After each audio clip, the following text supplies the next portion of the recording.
Hey, what the fuck wrong with these niggas, dog? Ride around here to that lane ish, yeah, let's. This is that same old ish.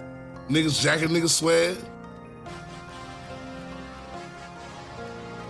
Nigga, I wanna ride to a station, nigga, where they keep that shit in heavy rotation.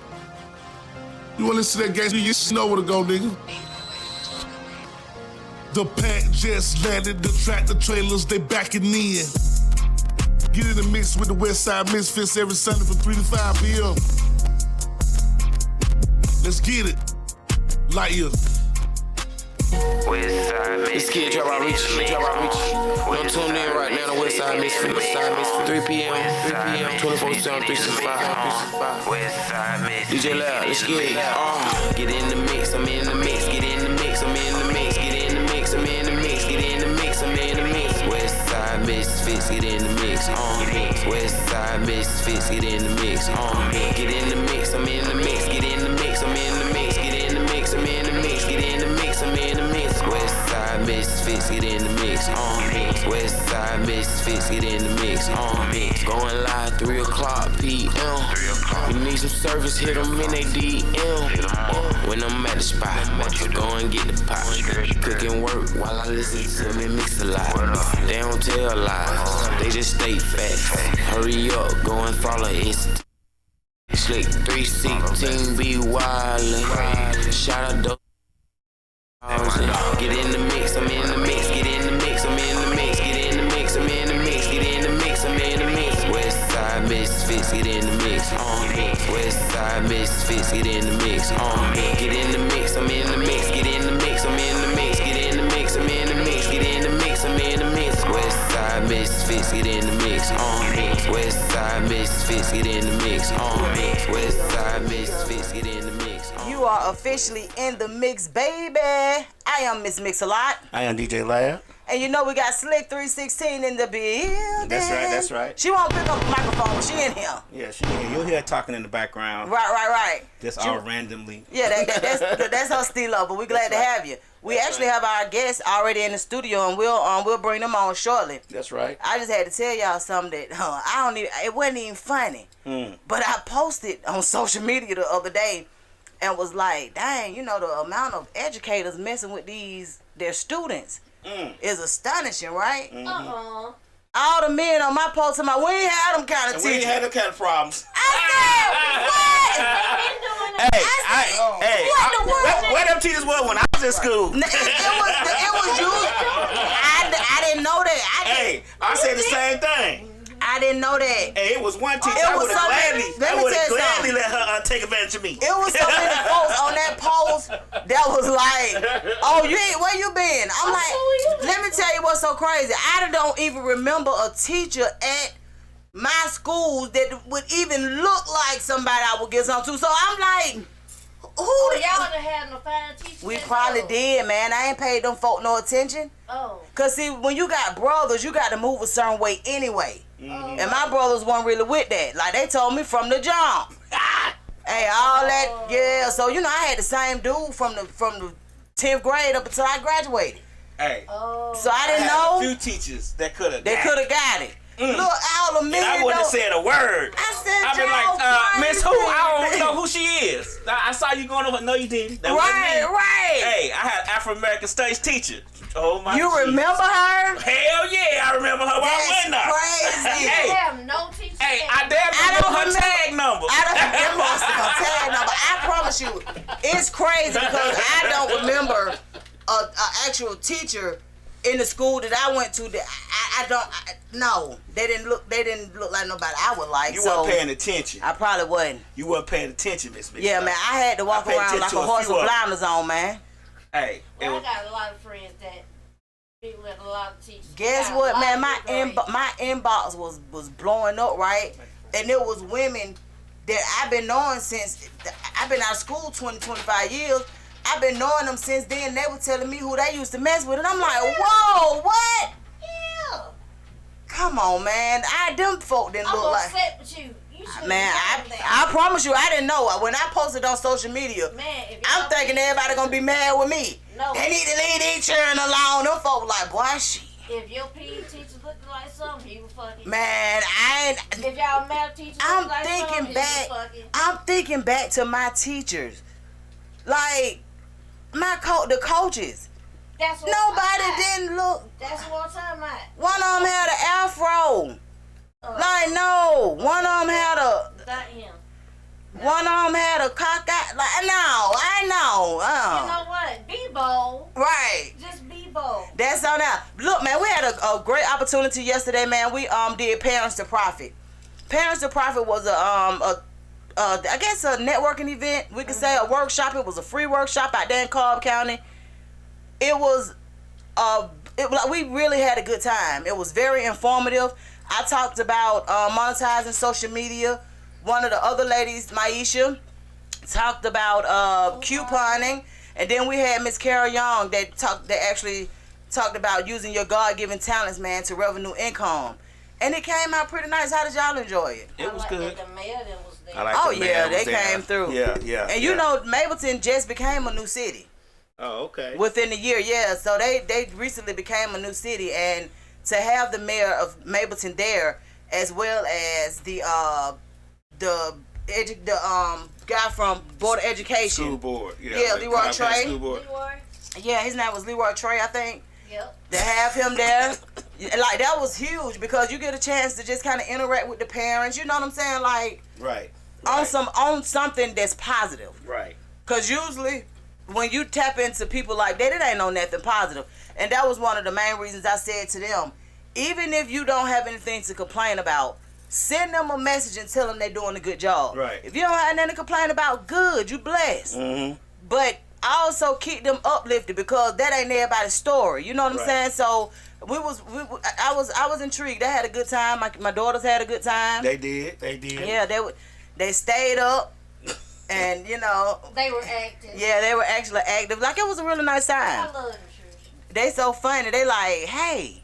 But Yeah. I love them. They love me. Oh yeah, I was just about to say, you know, they love you. They love you. So please believe that it is reciprocated and received. Right. So yeah, so we had a good time, man. I greatly appreciate Misfits Radio and TV for coming on in and doing the thing. You know, we I So- promise I'm going to title them. Oh, the live. Yes. Okay. It was a long night last night, but I will get it. Trust me, I understand, man. It's all hey, I think we she smoked keep the something wrong going weed. on. I think Wig gave her the wrong weed. Oh damn. It was a man down situation. It was supposed to be energetic. She Oh, couldn't wow. stay woke to save her life. For real? Yeah, Wiz got messed up. Period.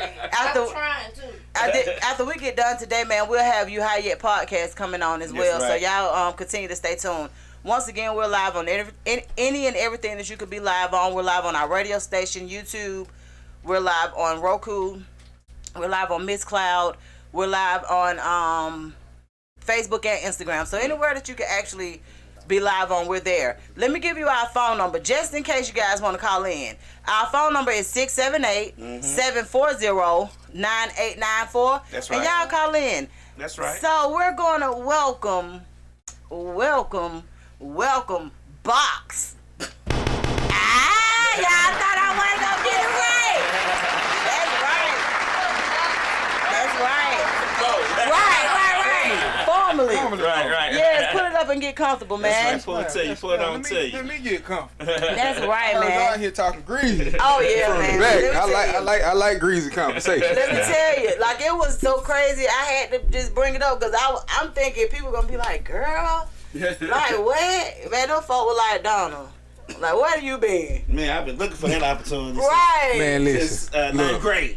Look. I heard OG back there, and he's right because I know for me, I had some what they call them paraprofessionals. Oh, yeah, the ones that yeah. they wasn't really teachers, but they they get the They help out hallway in the straight. class and stuff Man, like listen, that. Miss Johnson could have got it a couple times. So you Man, know, listen. then y'all got nerve to remember the name. Yeah, because there was far few, at least for me. See, I come from Denver, so you know. Oh, you from ain't Denver? Yes, ma'am. So ain't too many black folks. I'm gonna say out black there. folks in Denver. There's- I mean, Born and there's raised some, but you know, there's not like the abundance of black like teachers how that it you is. guys have here, right? Okay. And so it was far in between. So don't nobody want to goose on Miss Amy, Miss Karen, So when we seen the fire ones, hey now, Y'all but right they weren't giving us no play. Exactly, y'all right on their tails. Yeah, so we wasn't getting no play. understand that. So let me tell you something. I've never met anybody from Denver. Okay. Just say that. So how was the music scene there? Denver's it's a different scene. We call it the gumbo mixing pot. Because you have so the weed rush, what we like to call it, right, caused so many people to come from different walks of life, from the Midwest, from the East Coast, from the West Coast. Even before then, you have a lot of, because Denver never had its own, sound. We've adopted and adapted to a lot of sounds even before people came to the town, and so what you have now is this mixture and this gumbo pot. And so I tell people what people don't realize is it's really a gold mine of just artists and talent that's there, because we don't have any markets to get out. We don't have the Misfit radios there, right? We don't have these things, so we have to go outsource. And a lot of artists don't have the the means, the funds, or don't necessarily want to take that money and put it into their craft. And so and I can see that. I could definitely see that. So just because I don't really know much, I just remember one of my friends telling me they went to Denver one time to go skiing. Yes, yep. That's what we do. It's a ski time. Go skiing. Very big ski Who time. go on vacation to go skiing? Shout out to the Black Ski Alliance in Colorado. So that's yeah. That's the thing. That's what my homegirl Jasmine was telling me. Yes, ma'am. She was like, "Oh no, it's a whole black community that this is what they do." It's a whole situation. Like, that's what's up. The black folks in Colorado are kind of like, I like to call them the upper echelons of black folks, right? Okay. Meaning they do things that typical hood niggas we talk not to do. Ski, right. Play baccarat and and shit like that, right? So you'll have I think Quincy and them have maybe 175 people signed up. Actual black people, and these jokers compete in the X Games. Some of them are real professional snowboarders, but they are black, and so that's the criteria to be a part of the club. Be black, yeah. So yeah, she did. She told me that. I'm telling you, I was so thrilled. Man, that's what she. I was like, what? Cause it be cold. Not only that, man, she sent me a picture of snow. And baby, she was in she was like a stiff as a board. Yeah. I mean, it's put it this way: you're gonna get your temperatures dropping, down to the teens, sometimes even to the single digits, right? So you like it here? Well, but the difference is, hell yeah. Listen, I was telling him the other day. I had a t-shirt on yesterday. They was looking at me like I was crazy. Like, nigga, what's wrong with you? I'm like, man, look here, it's 13 degrees in there, right? So, baby, but the cool thing is, unlike Alaska and Minnesota, all them other places where it snow real, it snows and it stay around for goddamn ever. Okay. In Denver, it'll snow Monday. It's gone Wednesday. Oh, really? So that's why it's sustainable. For us as black folks, we tropical people. So we really don't like anything goddamn. Exactly. That's what I'm thinking. I'm just like, could I actually stay somewhere where it snows like that? I'm pretty sure I could. I think you could. I think you could. Because you don't think so? Why not? Why you say that? Probably because we from here. See, he from DJ Lab from Chicago. Oh, so he know about it. Yeah. Look, Denver weather to him will be child's play. Right. From Chicago. I done heard stories from cousins and all of them from Chicago, man. I don't know how y'all do it. It's real weird. But the only thing about it is I hear my brothers talk about, because when Eric and them go to Chicago, he might FaceTime me, but be like, boy, do you see this? Well, they got that lake effect snow, lake effect cold weather up there, so it's a lot colder because it's coming off Lake Michigan. And Chicago don't stop. It don't stop. They don't care how cold it is. I remember going to school with 36 degrees below zero. Wow. What? And it's still moving. The snow be so hard. It's like that's why we had these boots with padding on our shins, because it cut your shins. Yeah. Oh, wow. Yeah. See now. Yeah. See, me and Boss ain't with all that. I mean, it's bad enough we already in the projects. Now I got to get killed by the weather. Exactly. I can't cut up. I ain't ate breakfast. Now I got to risk my life to go to school. Exactly. And like, you got to go to school. Yeah. You be like, man, it's 40 degrees below zero. It's school closed today. They be like, nope. Start walking. Like here, it's so crazy because here they close the school down when it get to a certain degrees, and it doesn't have to be nothing below zero. That's what I heard. Because we're not really used to it. So in your Tall World, You know I 6'4". Hey, Sonya. She said that Atlanta, only place she's been to, they got all 4 seasons. Oh yeah, in 1 week. Well, see, y'all have it in 1 week. Denver has it in 1 day. Oh. Oh wow. I remember as a little kid waking up in the morning and it be snow outside on the ground, so you know it snowed overnight. Right. By 11 o'clock, the snow's gone. It looked like it's springtime. By 2 o'clock, it's a thunderstorm outside, looking like it's the summertime. And then by the evening time, the snow then came back to snow again. This is a winter day. What? Right? And so keep in mind, when I say the sun came back, it didn't got up to 62 degrees. Right. So you think, and this is the winter time, people. Man. And so you had think, me sick. yeah. Well, you know, we a lot of sickness, a lot of common cold, a lot of sickness, influenza in Denver. Oh yeah, I can only imagine though, because you think about it. Now in Denver, as far as like being able to perform and being able to do certain things like that, is that something that you do? Y'all have a music scene for that? We do. It's slowly growing. Denver's more known music wise. Well, let me say it this way. It's not slowly growing. Denver's music scene has always been booming for what's outside of our culture. What's outside of the black culture. I mean, Green Day's from Denver.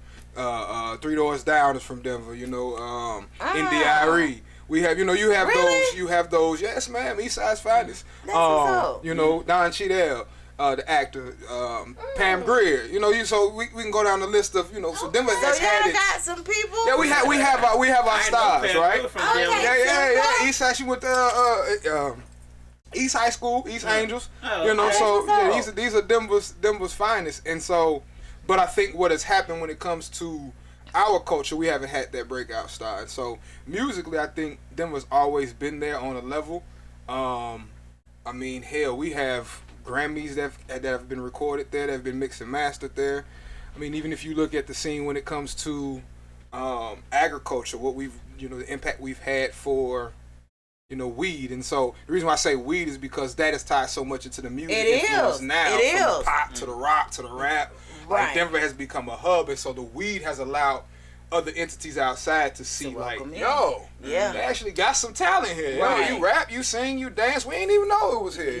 You're absolutely right about it because it is going to be incorporated together. So that was one of the things that in Atlanta, why people was fighting so hard to get marijuana decriminalized. Because it's like we got so many people that's been hemmed up, Yeah, for in other states, they get it. They getting it, right? Yeah, right. Like, and it's like, man, that for Atlanta to be for Atlanta, Georgia to be who we are, like we got to put a dent in, in that category because.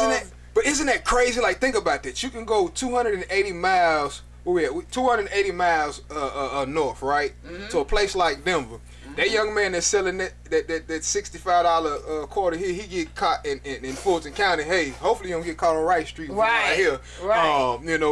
It's a bad day for him. Yeah. In Denver, he can sell it with no issue. Now, I'm not promoting any sales or anything for the people, but just think about how crazy. And it's 2023. That's what I'm saying. That's like crazy. We're in an era. This is the thing. We're in an era where, just being honest with you. Like, so this is I guess this is where I am with it. Alcohol is legal. Oh man, listen. And it caused way more damage from the beginning of the time. Exactly, and it caused way more damage. You feel what I'm saying? Like than marijuana. So that, I guess, for Atlanta Atlanta got to get a profit. They got to see a way to get a profit. Georgia got to figure out the way to get a profit in order for them. Yeah, in order for them to budge. But it's so unfortunate because so many of us have gone down for something that if they was in somewhere else, it wouldn't even happen. So it's, it kind of gets tricky. It's still the deep south. When I talk to certain people, I tell them, you got to understand, we slavery never ended. They just traded it in for chains and bars, right? And so they just switched things. We got to understand even the treaties that we were never really told the truth about how the Civil War actually ended. It ended because it was like, hey man, listen, that's our money, right? And once money gets involved, then we're gonna shave off a little bit from what it is. The bottom line got to be reached, and so line got to be. It was because of that. So it was a trade for a trade. You got to end slavery this way, but we'll allow it to come in this way, 13th X, Y, and Z. So I think that's what you have. Like, you have Texas, so still hard on it. Georgia still hard on it. Like, Because then you would think, studies have shown, certain cities, when recreational weed is introduced, crime rate seems to start going. Exactly, because most people that get high off marijuana ain't trying to commit no crime. They ain't trying to do nothing. They on cruise control. Period. Think about the last time you was. You get them some Henny. They might. You know what I'm saying? Come on now. So you would think that we gotta make it make sense. But look, man, you had a concert Thursday. I did. How was it? It went smooth. I think it went real smooth. I had a showcase for the new project I'm working on called The Warm Up. Okay. And so I'm actually gonna start doing that type of concert series going forward, and so it's kind of like Madea meets D'Angelo and Anthony Hamilton, like kind of like a Tiny Desk meets a Madea play. And so what I do is basically introduce people into my life, into the musical world, and my personal life as well as a bit, because in order to understand the music, you have to understand me as a person, just because of all of the different genres and things I do. So that's what I was just about to ask you. So with your music, because I heard Manish. Okay. That's the one I put up. I was putting up in my story and stuff. I was like, it did give me that D'Angelo vibe. Like it gave me, you know what I'm saying? Yes, like it was a vibe. I enjoyed it. I will continue to enjoy it, because once you send those, it go in rotation on the radio station. Love. So, That's love. And everything is digitally tracked. So if you got to register right, you're gonna get paid. Yeah, that's Mando. Paperwork got to be done first. So let me ask you this: when it comes to how would you describe the genre of music that you put out there? Like, what genre does it fit more into? Honestly, I would probably say I'm I've been calling it just gumbo, right? Okay. Creating its own genre. The reason why I say that is I do so much. I do pop, I do rock, I do Afrobeat, I do R&B, I do hip hop, but I do it on the level that's conducive for those that are doing it, right? So what do I mean by that? I'm not talking about doing it when you hear the song, you're like, that's cool, but I can tell he's trying to do Afrobeat. Okay. I can tell he's trying to do pop.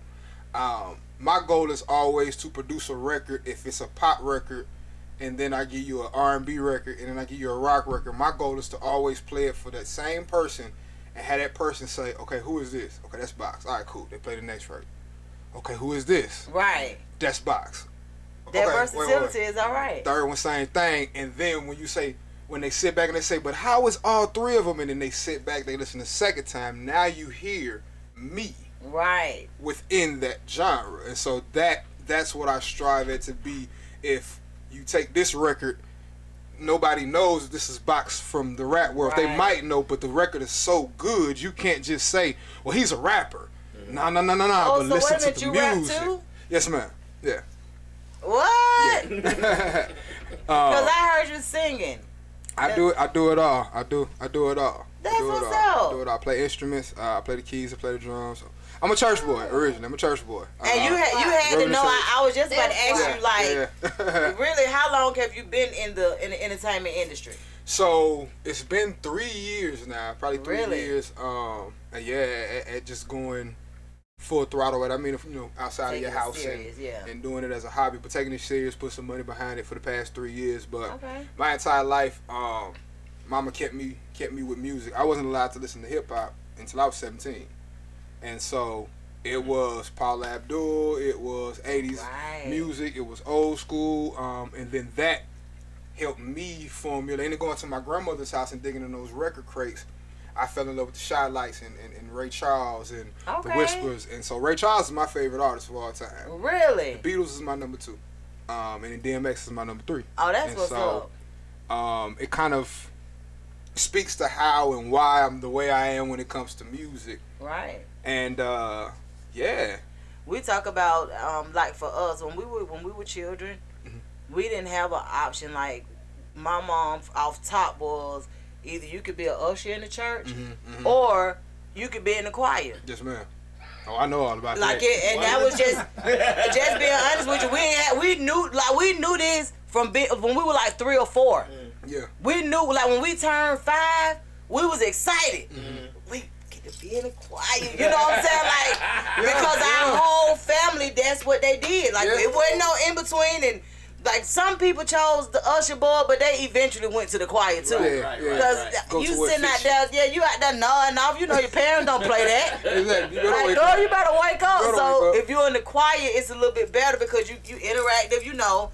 So it's good to actually hear that. Now we didn't have a whole lot of it's kind of crazy. We didn't have a whole lot of restrictions on the kind of music that we could listen to.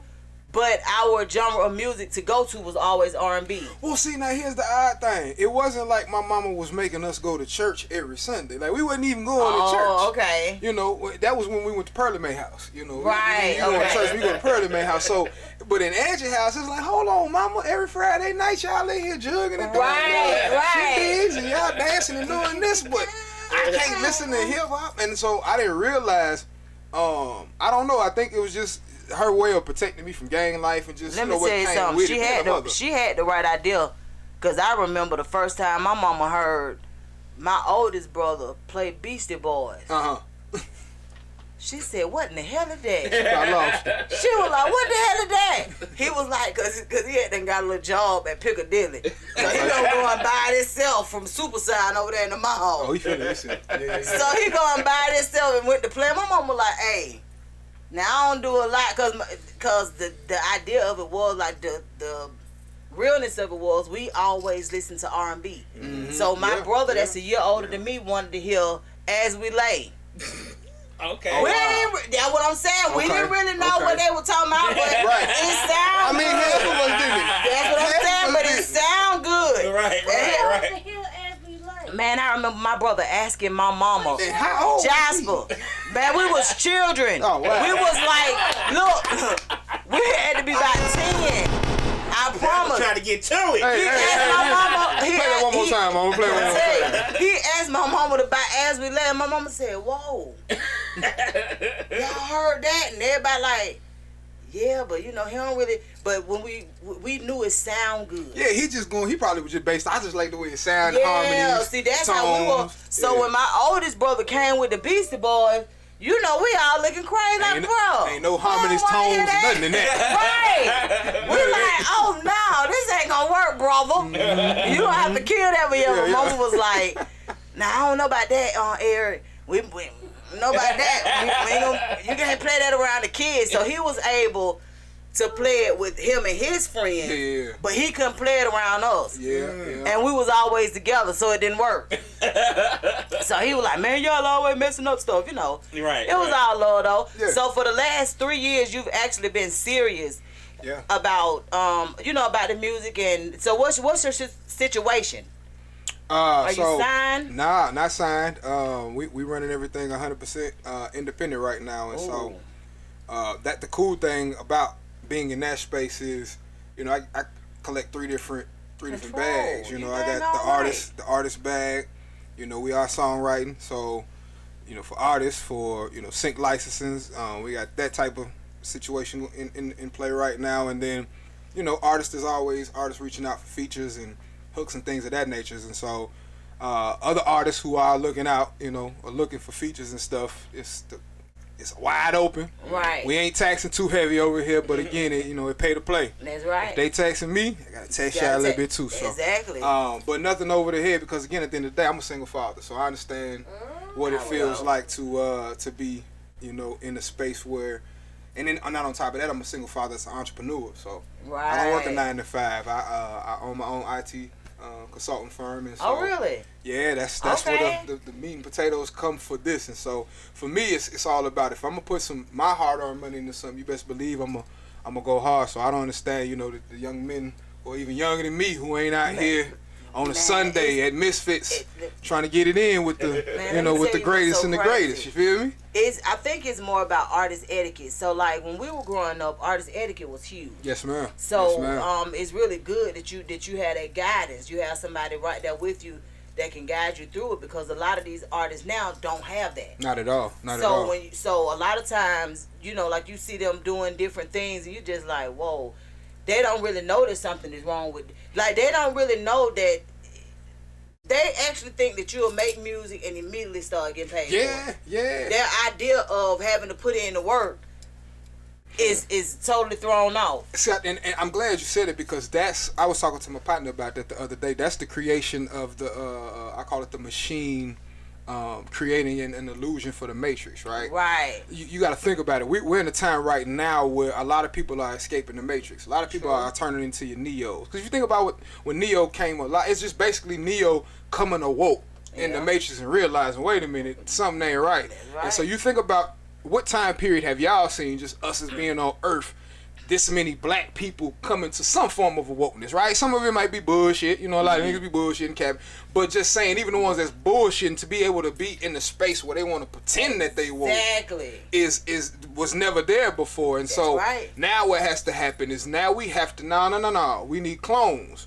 And so we need to make everybody sound the same. That's right. And then what we do is when we make everybody sound the same, people don't realize the brain is the way the brain works. You keep giving person something over and over again. It could be the stupidest shit over, and you could say when you first hear it, this is dumb.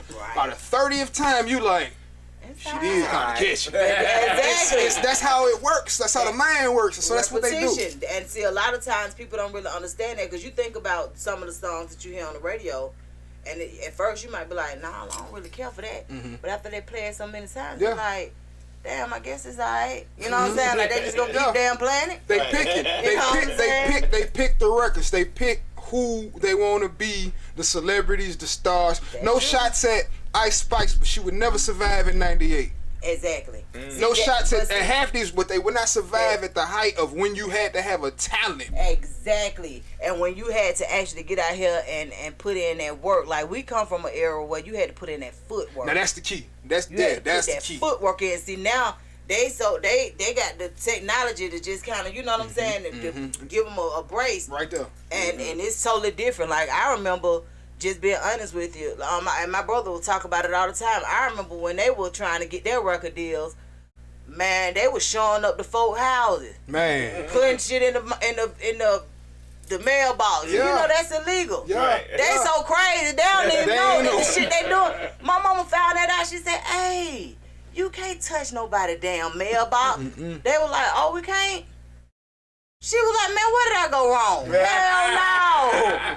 But they didn't know. But that's the hunger though, right? That's the hunger and the desperation that no longer exists, because when you have these corporations, these labels, these, whoever say, "Hey, I'm gonna get a little poo-poo from the West Side, $1.4 million for slapping that broad in the club." Right. Slapping that broad in the club. Hey, that's all they say, right? I'm gonna give them a $1.4 million. Now, you went to school with Lil Poo-Poo 2 weeks ago. Lil Poo-Poo got a brand new Hellpack, skirt pack, all this stuff 2 weeks later. The whole hood now want to do a little... Now you got an OG like OG saying, "Man, listen, man, y'all need to have a manager. You need to get you some this. You need to get you some of that. What's your paperwork?" Like, man, OG, we ain't trying to hear all that. Right. Poo-Poo got 1.4. Exactly. They want to get it. And so that's what's happening. But man, let me tell you what's so crazy though. Like, I like the idea that you're still an independent artist, and the main reason because you got some leverage, right? Yes, ma'am. So somebody comes to you and say, I want to offer you a record deal. You got some leverage, and you going into business with them. Yes, ma'am. They ain't just taking full advantage of your talent. Yes. You understand what I'm saying? Like, it ain't that. You actually have to have some leverage. Like you can't seem like you ain't out here putting the work in, or you know what I'm saying? Like you can't seem like none of that. Well, it's the music business, That's and right. that's what I think that's what the artist forgets. The machine ain't never gonna forget that. That's right. But the artist forgets this is music business. So when you step to the table and you doing big, think about it. If you was going to work for Walmart, if you was going to work for Kmart, Kaiser Permanente, anywhere, when you sit down for that job interview, they interviewing you and you interviewing them. That's if right. they come back and say, "Okay, I'm gonna give you $12," and you know that it say $25, you know your worth, you gonna get them tell Walmart, "No, I ain't finna work for y'all for no $12." So why would you go work for $12 for Epic? Exactly. Right. And okay, that's what they paying you. Exactly. $12. I like the fact that you have some leverage, because now it's all about numbers. Yeah. It's all about numbers and being able to actually do a business deal versus anything. Exactly. To it puts you at a whole different level. Yes, ma'am. So have you put out any other projects besides the one that you're? Oh yeah, working now? So throughout the past 3 years, we've dropped projects. I have albums out. The last project we dropped before this was "Welcome to Borderline Personality Disorder," and so I saw that. I have or was diagnosed with borderline personality disorder in 2021. I've had it since I was 9.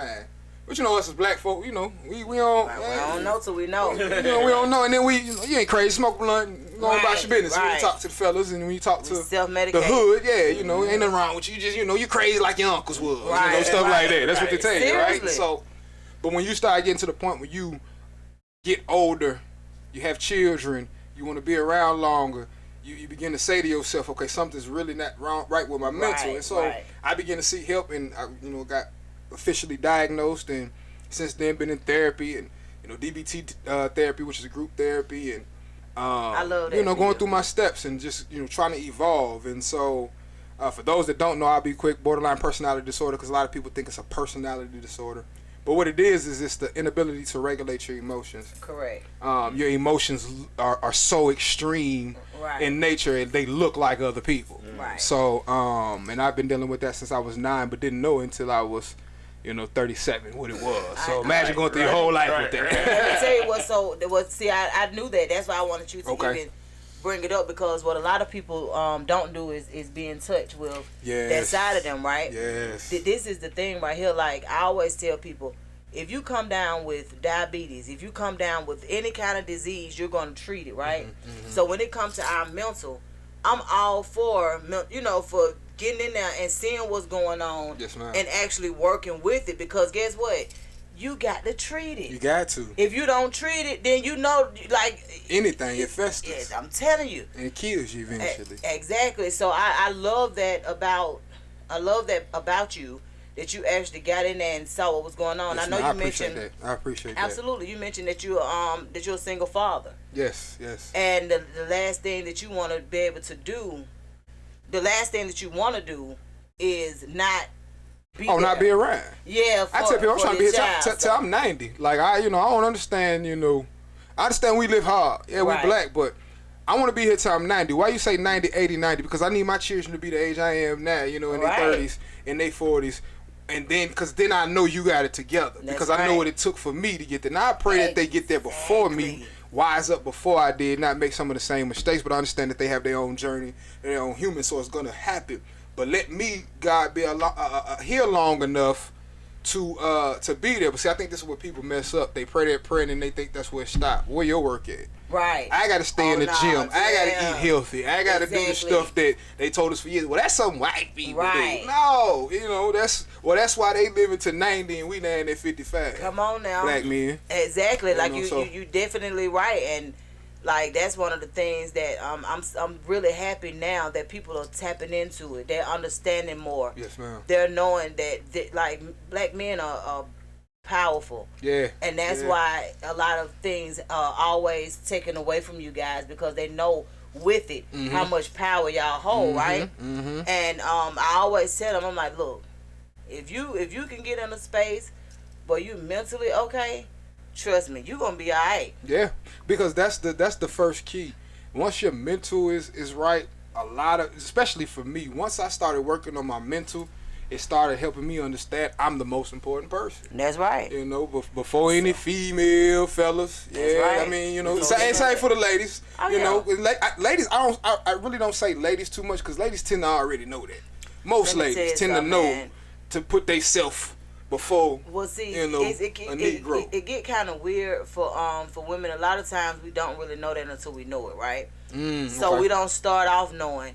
We have to learn that, because we're trying to be everything to everybody, not really understanding how much damage that causes. So after it causes a certain amount of damage, then, you know, the lady's like, okay, they don't really feel good. Okay. I don't like the way that feel. You know what I'm saying? That so they start sense, to, you know, start to do things different. But honestly, therapy helps you to make that transition, if that makes sense. Yes, ma'am. Because with just being honest with you try to get in that pivot, and a lot of times we get stuck right there. Because it's like, damn, okay, I tried that didn't work. Let me go back this way, that didn't work. So now you toggling. Yeah, you stuck. You stagnant. Yeah, so it's like, so most women, man, we figure it out when we have to. And it's a and if you have daughters, always encourage because I hold my so I got 4 kids. I got 4 young adults. All my children grown. Okay. But I try to hold them to the same standards. Mm-hmm. So my son, I only had one son. He's the oldest. I hold him to the same standards I hold his sisters to. Yeah. And at first he didn't understand it. Remember, he said like you picking on me. I'm like, boy, I want to see you do good. Yeah. I ain't picking on you. No. I want to see you do good. And it wasn't until later on that he understood it. My brother and them were like, hey, they had to talk to him. Hey, look here, your mama ain't your enemy. Yeah. Your mama putting you in the headlock because she know what happened when you know with your thought process and what you got going on. And now he 24. He do he a lot better. Do his thing, right. Yeah, he a lot better. Now is he a mama's boy?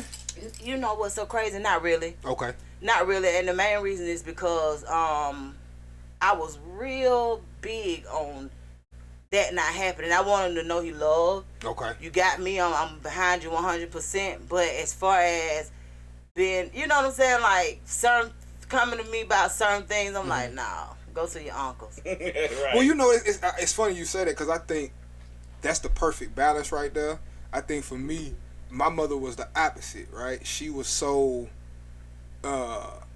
unaccessible in that arena that it caused me to become a mother's boy, right? Because you long for that that's missing. And so that's why I asked that, because it's a little bit different for us, man, because like I tell him all the time, I'm like I'm there for him by any means, but I like for him to get it himself. Yeah.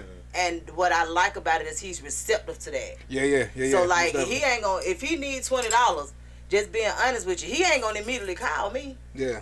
You understand what I'm saying? Like he gonna be like, okay. But that's what good. What can I do? Yeah, because he paints shoes and stuff.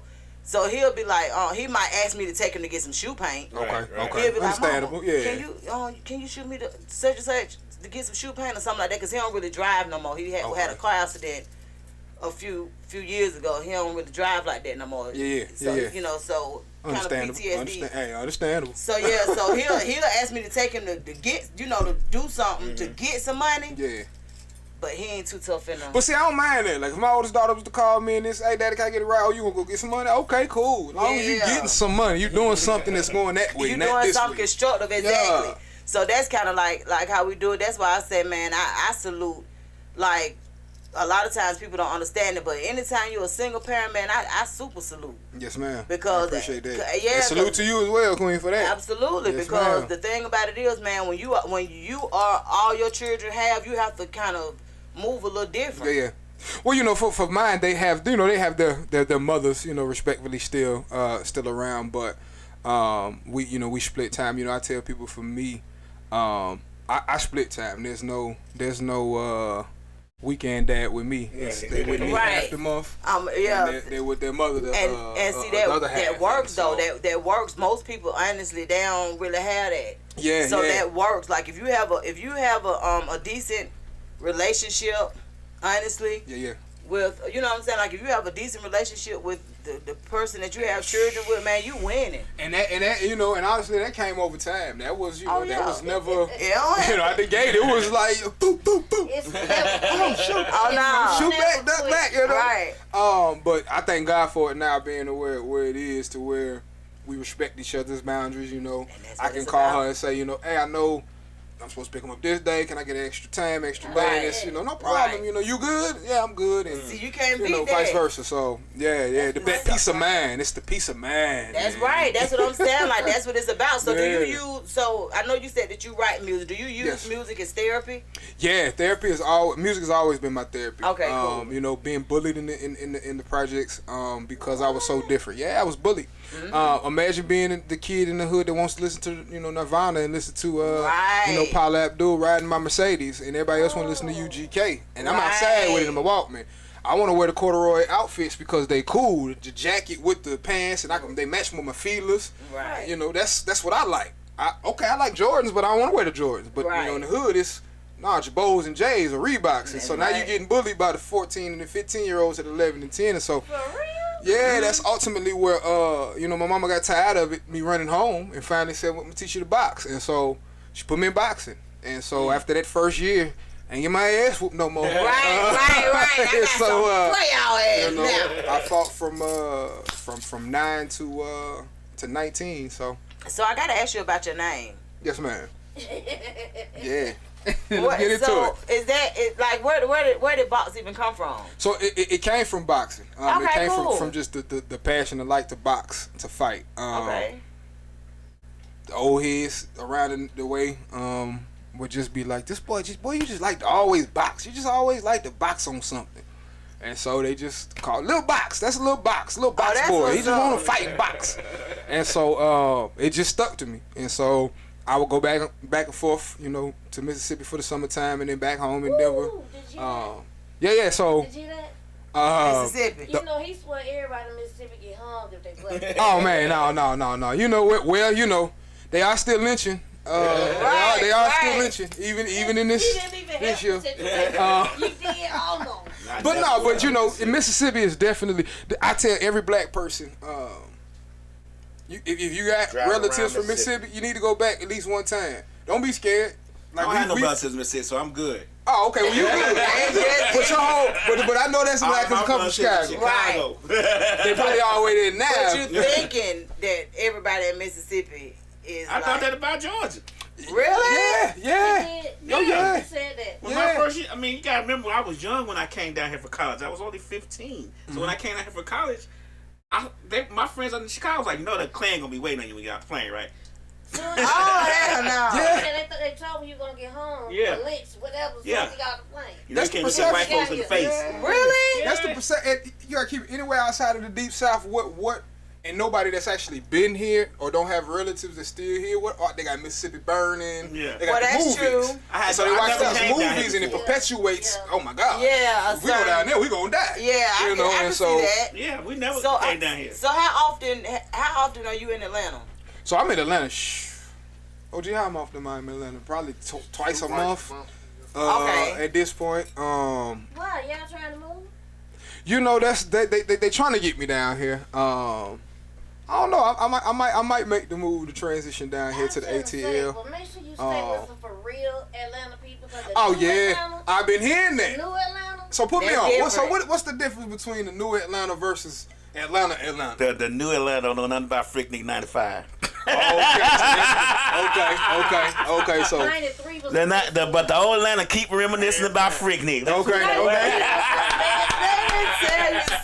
Okay. All right. They won't let it go. So They won't let it go. It's been 37 years. Freaknik is We over. love the fact that you admire us like that. Yes, we're gonna talk about Freaknik. Okay. 93, 94, It's not and coming 95. back. Let's get over Maybe it, when people. y'all was old enough to be around at that It's time. Not man. coming back. It Let's would, get it over even with. if it came back, it would never be what we experienced. So that's why I don't even worry about it. It's like whatever. I've seen some documentaries on y'all freak Yeah, Nick, a and lot been of like, a Lord lot have of the mercy. new Atlanta, are kind of just being honest with you, they're scamming. They trying to get out Okay, of so their that's deal. not conducive to Atlanta. Like there's this conception outside of Atlanta that true Atlanta people scheming and scamming and and you it's might a get total- shot if you go to True the gas Atlanta station. people, you won't know you being scammed with true Atlanta people. They gonna finesse your ass. Okay, Right. You gonna willingly give up the million money. You don't even know why. Understood. It's a difference. Understood. So what it is, people have a misconception that when they come here, so when you come here to visit, you see all of these miraculous things, honestly, that black people are doing. Yeah. So yeah. you feel like I could get in where I fit in.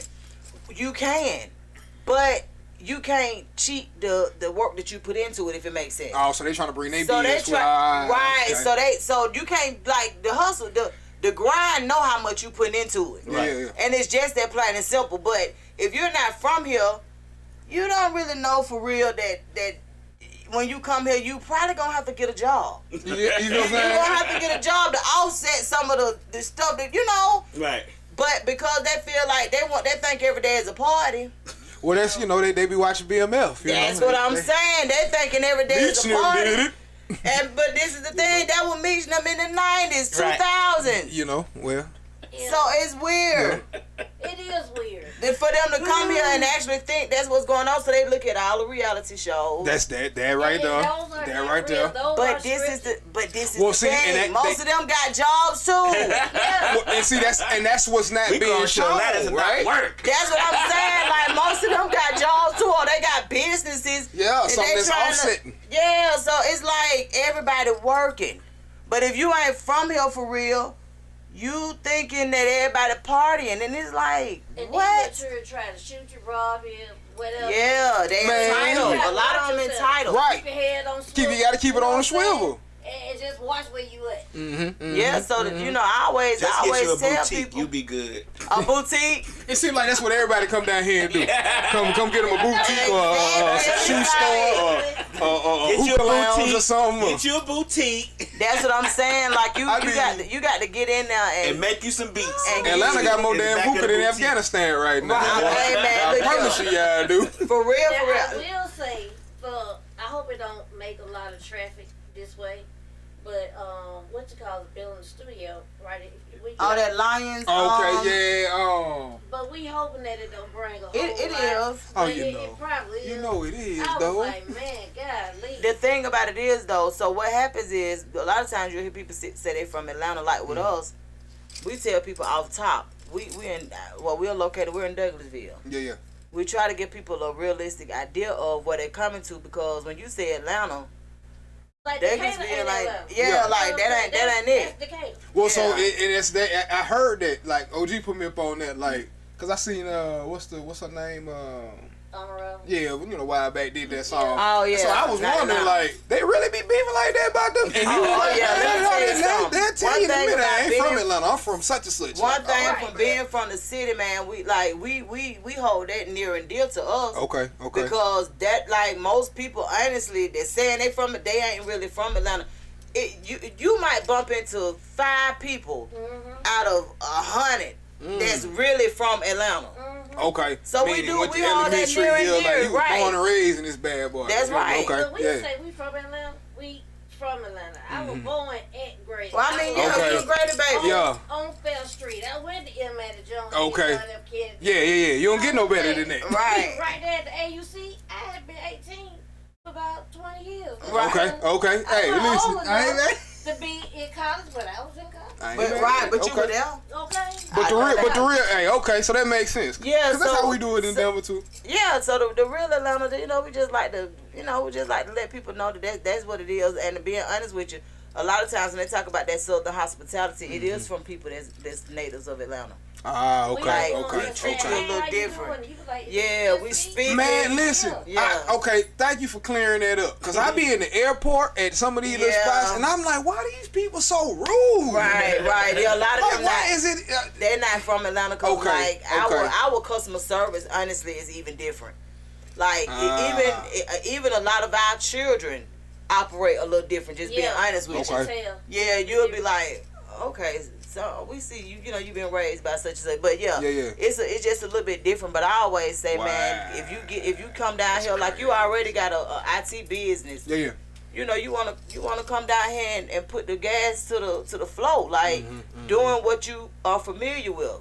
Yeah. Have a legit. If you got a legit hustle, then Yeah. you can thrive. But if you coming down here thinking you finna just Get over on folks, and it ain't gonna be that. Okay. it ain't That makes gonna sense. work. But a lot of times they don't know till they know.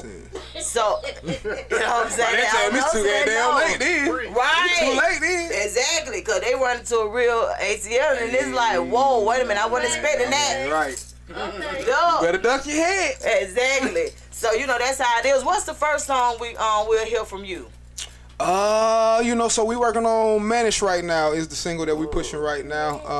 Something for the ladies. It's colorless season, so you gotta get something for the. Is it color season? It's colorless season. It's Oh, cold wow. outside. What's it cooking season? It's cold. Cuddling, cuffing, whatever you want to call it. Up Midwest we call it cuddling season. Okay. You know, They so cuddling because it's cold. These cuddling because it's criminal. yeah, exactly. Hey, Charlotte You phone. know, cover season, and so. I ain't cuddling no neck. I get hot. Hey man, Sir. listen, look. Scoot over. Say it again. Say it again. Why you need Scoot to over. Hey, was you satisfied? You satisfied? Okay, go Right. over there now. Now you all right? look, one of us We don't been on need the no more sofa. body attention. That's Right. been done. That's already been done. For real. I feel you. Like, you know, it hit different. You got managed DJ Loud. I do. You ready? Ooh, we gonna we hear gonna get to managed. Spanish, huh? All right, all Guys, right. you want to Let introduce me it? just say something. We Yeah. ain't played no music in a while. I know, man. We've been talking. I'm sorry. No, I'm talking about No, I'm talking about shows. period. Oh, Why? period. Because they be blocking us when we do. Oh, really? Yeah, playing music in months. Oh wow. I know for our show we haven't really been playing music, but I've been hearing the other shows. Not really. That be their own music though, like Wiz only now. people on Wiz on the Wiz. Oh, you how your only ones play music because they. Oh, freestyle. okay. Makes sense. Oh, they be freestyling. Yeah. You freestyle. Oh man, I do it all. Really? Oh, wow. Jump. We finna. Hey. What- Yeah, you wanna introduce your song? Yeah, we can introduce it. So this is Manish coming off of the new project that's dropping in January, the warm up. This was produced by one of my good brothers. He was from our different diaspora. He ain't even of our color, but his name is Yajic. okay. And so this for the ladies. It's cuffing season, cuddling season, whatever you want to call it, fellas. Strap up, cause it's one of the ones that hate you like Luther. People walking up to you talking about, man, Oh, he did it. My son was conceived to this one, so this man, Right. okay. Sounds good to me. Let's hear manage, baby.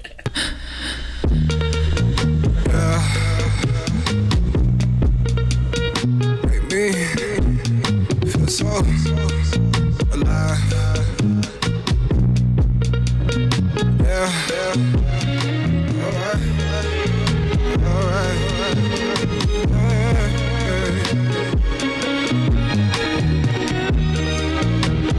Let me talk mine. I just can't seem to keep my hands off you, baby. You know I can't. The way you rock my body last night got me feeling for the pussy daily. I am. Could it be the way that you ride it got me excited? I like it, girl. I'm enticing over love. I apply the pressure, don't fight it, poke it out, girl. I'm biting it, spit it, and try to fuck. Cause I love to get managed in a world full of madness. You can go and vanish. At the end of the day, you can go and claim what you missed. This shit seems just like a movie, baby. It do. Cause the way you with the sheets this morning, make a ninja wanna join the Navy.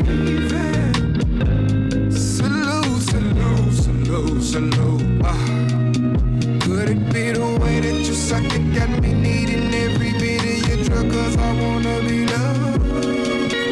I'ma stay true to this union, applying pressure. Don't fight it, girl, cause you my number one love. Cause I love to get managed in a world full of madness. You can go and vanish. At the end of the day, you can go and claim what you missed.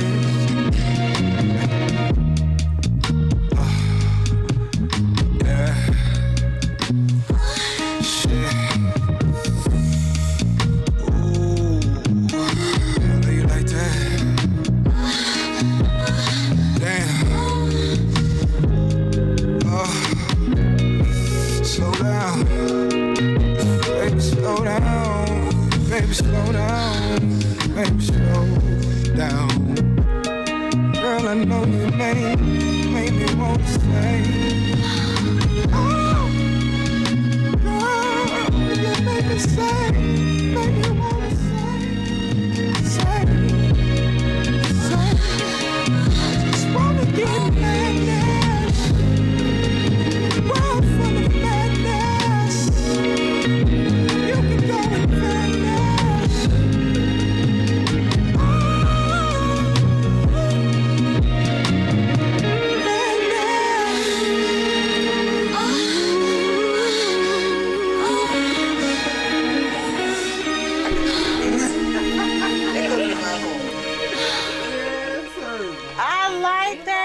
I appreciate that. Yeah, that's definitely grown folk vibe. Man, I appreciate. That's what I was going for. I appreciate. You know, that's what your grandma used to tell you. Boy, get your man. Exactly. Get your man ass on somewhere. Okay, I like that. So you said the who produced that one? So Yajic, a good man from overseas. Okay. And so he's for him to be a white boy, he's like one of the most soulful cats that I've worked with. So I've been working with him for the past 2 years. Oh really? And so he probably produced 70% of this album. If he got that's what's up. Yeah, most definitely. So the warm up will be out in January. It'll be out January. Okay. Not 100% set on the actual day, but it will definitely be out in January. And so 14 soulful R&B, country joints. Yeah, this is we've been kind of joking around the camp. They tell me you found your style. You like a Bruno Mars that can rap. And right.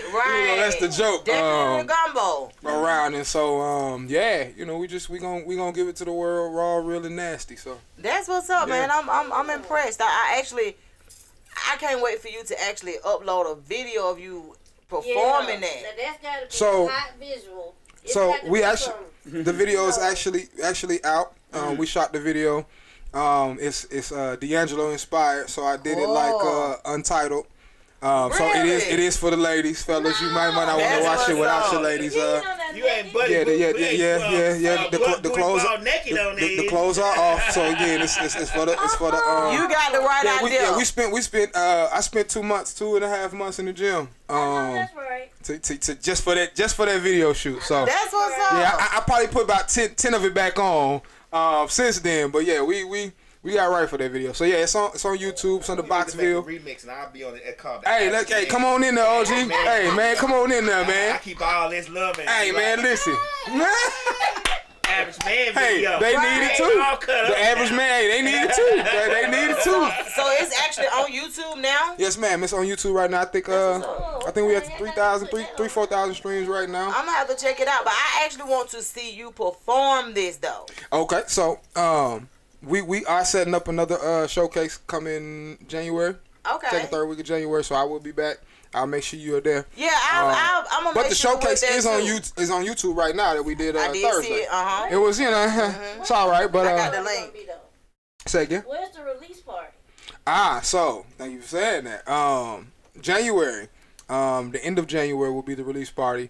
I'm still trying to decide whether I'm going to do that live show like I did this time, or if I'm just gonna do the traditional release party. I'll probably do a traditional release party, but the Misfits got to be there. Yeah, got to bless me. I mean, the fact y'all blessed me to come sit on y'all couches. Let me tell you, man. We have a different podcast on every night of the week. Okay, yes, ma'am. So Thursday, it gets a little tricky for me because we still working 9 to 5. Oh no, we make sure we find a day for the Misfits. For y'all to be there. You got to work with y'all schedule. We'll have to make it happen, man. But I'm super impressed. Like I appreciate it. For real. Yeah, I appreciate it. And it give you them D'Angelo vibes. Yeah. You know what I'm saying? But that's a good person to be modeled after. You know what I'm saying? Like because that's the thing. Like he was one of the best artists that we had. Raw with his voice. Raw and just like, and he wasn't scared to do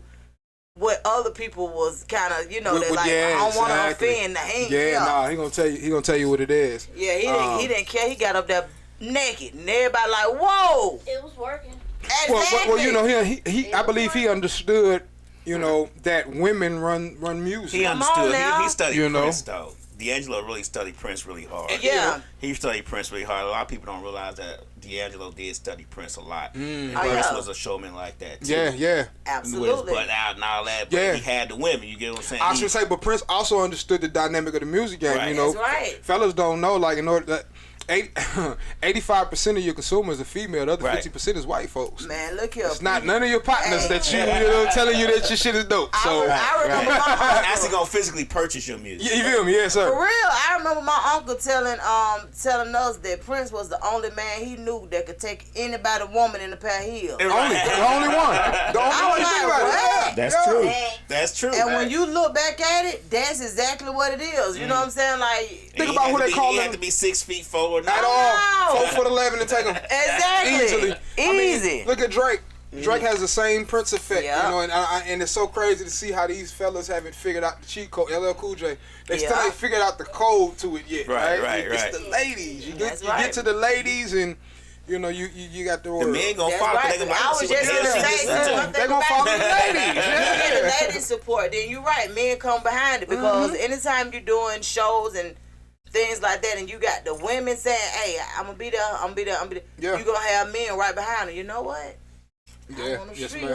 Right, yeah. He coming for her. Right, like regardless of how you get them in there, get them in there. Yes, man. Let me ask you a question. You said that you play instruments. We asked a question on the show a while back, a few months back, maybe a year, I don't know. Yeah. Do you think producers should actually play instruments, physical instruments? Because you know a lot of producers just produce on their computers. Me personally, I think producers should know how to play at least one or two instruments. I agree.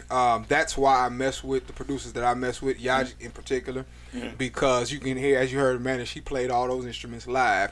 I believe because we are getting so far away from the art form of life. Right. I mean, our food ain't even real. We have, artificial images projecting at us all day, every day via phone, via television screen. Human interaction is gone. Like, we scared to even say hello to the next black man walking up. We're rather mug him and, what you looking at, nigga? Like, it's so just broken. And so I believe that, yes, live music instrumentation needs to come back because that's what's going to revive the music industry. I mean, here in a minute, it's going to be iRobot. That's right. We introduced the AI. And so soon we ain't gonna need Drake, Biggie, me, DMX, Jay, none of us. I just found out What, AI? AI singing. Oh yeah. And I didn't know. Singing better than Mariah Carey. Yeah, it's a lot to go along with it. So what's a day like in the life of Box? Oh man. It's really simple. It's simple. Wake up, get the kids ready for school. Look at that. That's not the very first thing. Very first thing is to wake up, pray, tea or coffee, meditate, morning journal, get those thoughts and dreams, things that bother me. Shower, get dressed. This is about 5 a.m. After that, get the computer fired up, check on what I need to check on as far as contracts and that goes. Then get the babies up, ready for school, breakfast for them. Oiled up, clean, and all that. Because Mama taught us, you never go out the house ass you without your hair combed. Right. And so, make sure the babies go to school looking better than me. Get them to school, get back home, do some work. Okay. Run to town, run some errands, pick them back up from school. Daddy time, walks, movies, playtime, shopping, or whatever that is. After that, dinner, put them down, and then it's in the studio for me. I'm calling my manager. I'm calling OG on the phone, and that's far in between. I mean, when I have my free weeks, it's really me coming here, going to Houston, getting to this. But not dating, not. I was married before. I was in a long-term committed relationship after that, and so, both of those ended, rocky or ended not the way that they should have, and so it just allowed me to see what it was. I can't put 100% blame on them because I allowed myself to lose myself in relationships a lot, and so this time around for the past 2-3 years I've just been, well, not even that long, but maybe about the past 2 years I've been putting myself first. Like, there's nothing more important than me, and so I just won't tolerate what most men will tolerate just for some ass. My mama taught me the only thing you ever gonna need from a woman was what's between her legs, and so she taught us everything that we needed to know, I believe, from a physical. You feel me? Yeah. All of it. She taught us sewing and everything, and so, that's the day in life for me. Real life fatherhood, and then when that's done, then I get to the music. So that's what I do. So how often are you in the studio? Daily. I write 1 to 3 songs a day. What? Really? Yeah, my catalog sitting at what we sitting at right now, like 400 right now, 400 Oh, plus wow. records. So, what's something that you do before you get in the studio? Like, do you have a ritual of some sort that you do? Yeah, I have a routine. So I get the babies to bed, and it's the tea, blunt, crystals for whatever energy I'm on. Yeah, whatever energy for that night. If I'm feeling sad, oh yeah.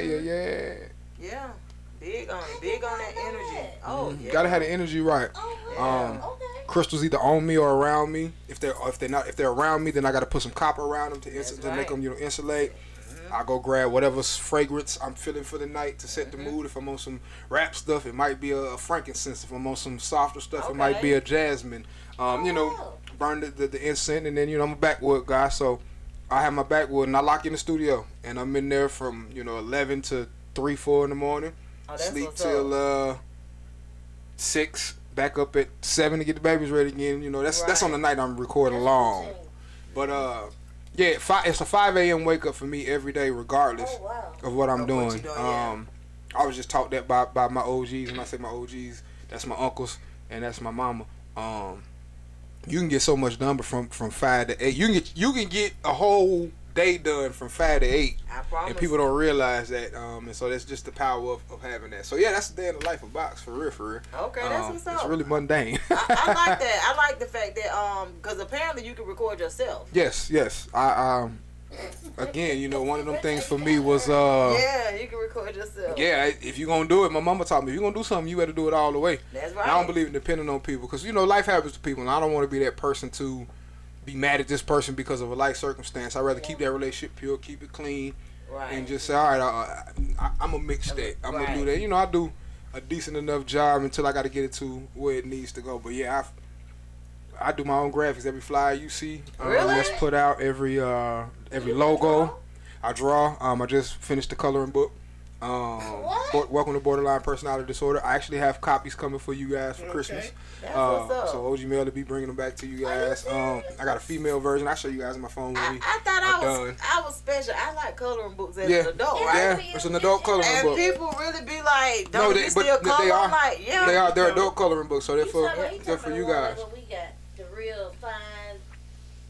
Yeah, like so this one. So basically, what I did is, because I'm a black man with borderline personality disorder, and as of I think it was the 70s, they classify this as a white disease, and so you have so many black males and black women who are misdiagnosed with bipolar and other disorders when they really have BPD. And so I just happen to be one of the ones that was actually diagnosed correctly, and so I'm just trying to bring light to brothers and women alike, that's sitting back saying, wow. I also remember when I was a child, I could wake up happy, going to the restroom and pee, and then walk out, and all of a sudden I'm just mad out of nowhere, and then for the next 2 hours I'm mad, and then next thing you know I'm sad because I done flipped out on everybody, and now I'm feeling like don't nobody want to mess with me no more. Everybody's gonna leave me, and ain't nobody said nothing, but then now it's making me suicidal. And you got all these other people dealing with that, not realizing that it's a real diagnosis. And so this coloring book speaks about the 9 traits of borderline personality disorder. So it starts with abandonment, and I'll show you guys when we're done, but then it goes into all of the different traits, but it allows you as an adult to color it in. And I drew African American characters, so it goes from childhood to adulthood. And I have a women's version for women, and I have the men's version for men. So if somebody wanted to order one, they on Amazon? So we just uploaded it last Sunday, so it takes 72 hours, so it will be up Christmas Eve. Okay, cool. So Sunday the 24th, you'll be able to go to Amazon.com and order it, and I'll make sure the link is on all it's already up. So I am Box on all platforms, TikTok, Spotify, Instagram, I didn't see you on all Facebook. that good stuff. I'm not on Facebook. Facebook is a little too personal for me. Okay. As you see, I don't believe in putting my family and my children in the matrix. Oh, okay. Because for you, honey. yeah. Facebook's a little too. They want your real government. They want your government and all that. And, for me, this is fun. This is a hobby until it makes. Until it ain't, right? Exactly. So I was going to ask you, what do you do outside of music? Like, do you have any other hobbies outside of music that you like to tap into? Yeah, I'm a huge reader, and I skate. I keep bookshelves. in the house, in the storage closet. I read everything from fantasy to fiction. My favorite book is Long Way Gone by Anton Beach. Okay. It's about a childhood soldier from out of South Africa. I read hood novels, Quan. I read Ashley and Jaquavis. I read. I just got done reading Will Smith's book. Yeah. Okay. That's all. I mean, if I don't read those romance novels or anything. I mostly real books. I mostly read like the last book I read that I felt that's really good. I'm reading Stamped from Beginning now. Okay. But the book I read recently last year that was really good was People at the Bottom of the Well. Okay. Yep. I've heard of that one. Yeah. I've heard of that one. Like Okay. So yeah, I got. Matter of fact, I'm gonna show you my list. I just got done reading. I read the 48 Laws of Power again. Oh, okay. I'm reading a book from Anthony Bronner. So I have the Bronner Files, but he just got a new one that came out. And I don't know if you guys know who Dr. Anthony Bronner is. He's basically, y'all know who he is. And man, it's just that's me. I read and skate. I skate. I should have been in roll bounce for real. Right. I was supposed to have Bow Wow part, but I wasn't around then. When you do so much because your mind is constantly moving, and you try to slow it down, that's what you be doing too. Yeah. Yeah. Because I'm always I have the same issue he has where I can walk in the bathroom and I'll be happy, and I can walk out and I'll be pissed off. Yeah. Like, Wait. I always say I always can ruin my own day. Yeah. I can always ruin I don't need anybody to ruin my day. I can do it myself. And so they're childhood Think triggers. of something though and make up a whole story in your head to yourself that's not true. Yeah, that's but what you made it true. That's what BPD does. So I'll give you an example. Okay. Say I was to come in here, say we were all friends. I came in here, and typically Monday through Friday, when I come in here and I say y'all give a certain response. Right. And say today y'all just not paying attention for whatever reason. I do that, and y'all give me the less than whatever. Right. Immediately, I went from happy in my mindset. I'm having an episode. Now I'm thinking, oh shit, they ain't fucking with me. And so now then it's like, okay, well, what I do? Oh man, I done did something. See, now they don't want to deal with me. Now if this is my job, now I'm like, now I ain't gonna have no money. So now the depression starts. Now I'm gonna be broke. I can't take care of my kids. Yeah. Now it goes even deeper. Then it goes into, well, let me get up out of here. Now this person just walked off, and I just left. Y'all, what's happening? Because y'all didn't want to mess with me anyway. Now I get home, and now my old lady don't want to deal with me because of this. And now possibly my little brother, it goes down a spiral hole, right? And sometimes it could be anger, which then turns into aggression. So you guys didn't piss me off. Now I'm in traffic, and a lady didn't cut in front of me. And you stupid broad, in front of her, stupid. Now you get to the light, oh, this dumb old light.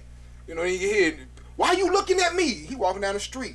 Right. Like everything is triggering you, right? Right. That's what the disorder does. And so, I ain't that bad. I used to be that bad. What, 3 years ago? Yeah, 3 years ago. Yeah. So now you're able to have more control and. Yeah, they teach you different steps. They teach you, methods and techniques that you can use to when you have it. The good thing about borderline personality disorder is it's not like the other personality disorders. Like, I can get over it. There's no medicine for it, but it can be cured. Unlike a schizophrenia, unlike a personality disorder. So you don't take meds. No, there is no medication for it because it's an emotion irregulation. Right. So they teach you how to.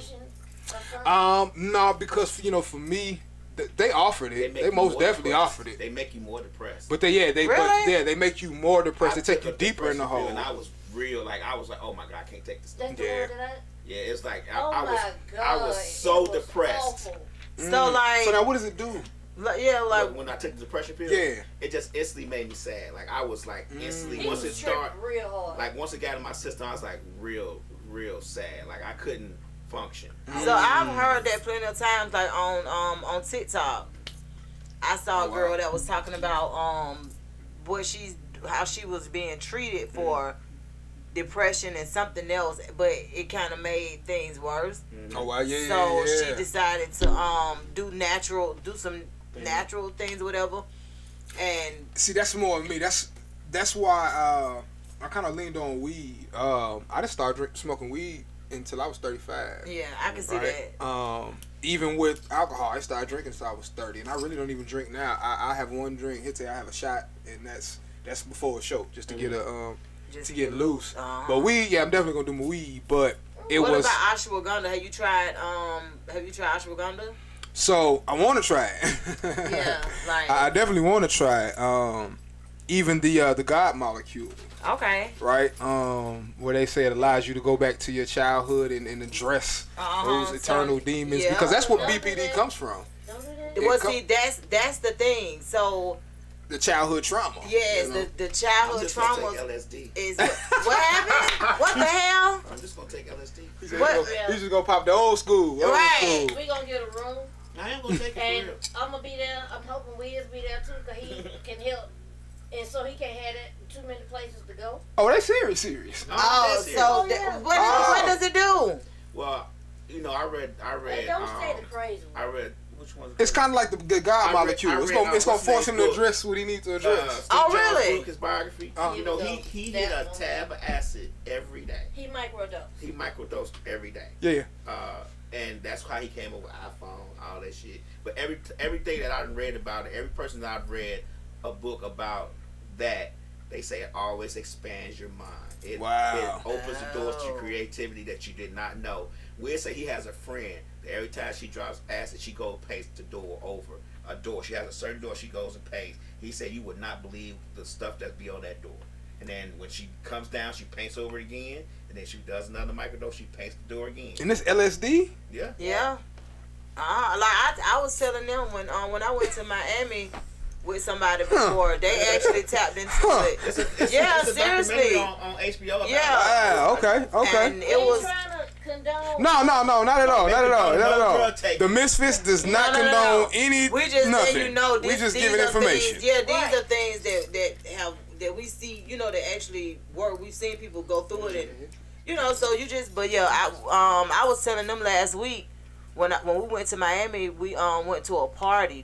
We got invited to like I don't even know what kind of party it was, but everybody was doing drugs. I don't really do enough drugs to really be there, but drug party. Because I was with somebody, I was like, had to be here. I'm gonna be here just to make sure you don't do nothing crazy. So, but he did the what is it called, lab? LSD. The tab acid. The microdose. Yeah, so he did that. I mean, that's big right now. Microdosing shrooms and just drug. Like, you do realize you still microdosing. It just but it I don't know. But I guess it's I don't know. I've never done it. Kind of people. I'm one of those kind of people. You know how you hear a commercial and you be like 1 in 20,000. I feel like I'm gonna be that one. But I look at it this way: you run the same risk when you microdose than when you pop a Tylenol. Oh yeah, you do. Do y'all have a pill problem in Denver?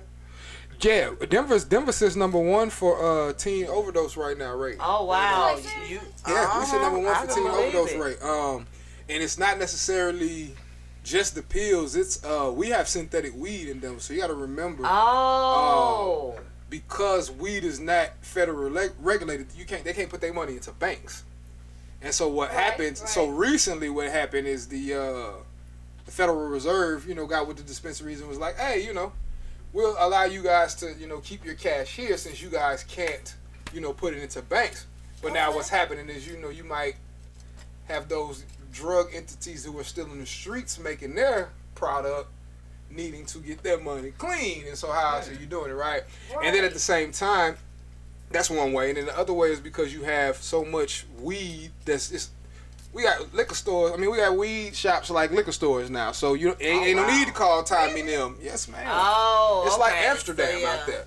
Ain't no need to call Tommy and them and say, hey, Tommy, pull up with an eighth. And, you don't need Tommy weed. So now Tommy, in order to get his customer back, I need to make my weed more fire. So they cutting it with fentanyl. And they cutting it with all these other drugs, and that's what's making the kids overdose and die from this stuff. So, Oh, wow. So it's not like the kids is getting crazy, like, pop 20 pills. Nah, it's that one pill that was cut with Molly and fentanyl. They mix. Yeah, they mixing the drugs. Then Adderall, then Xanax. Well, for some, but it's but here's the crazy thing on the news. So like for the past 2 months, the suicide deaths I've seen on the news have been like the 16-year-old girl who took that one pill.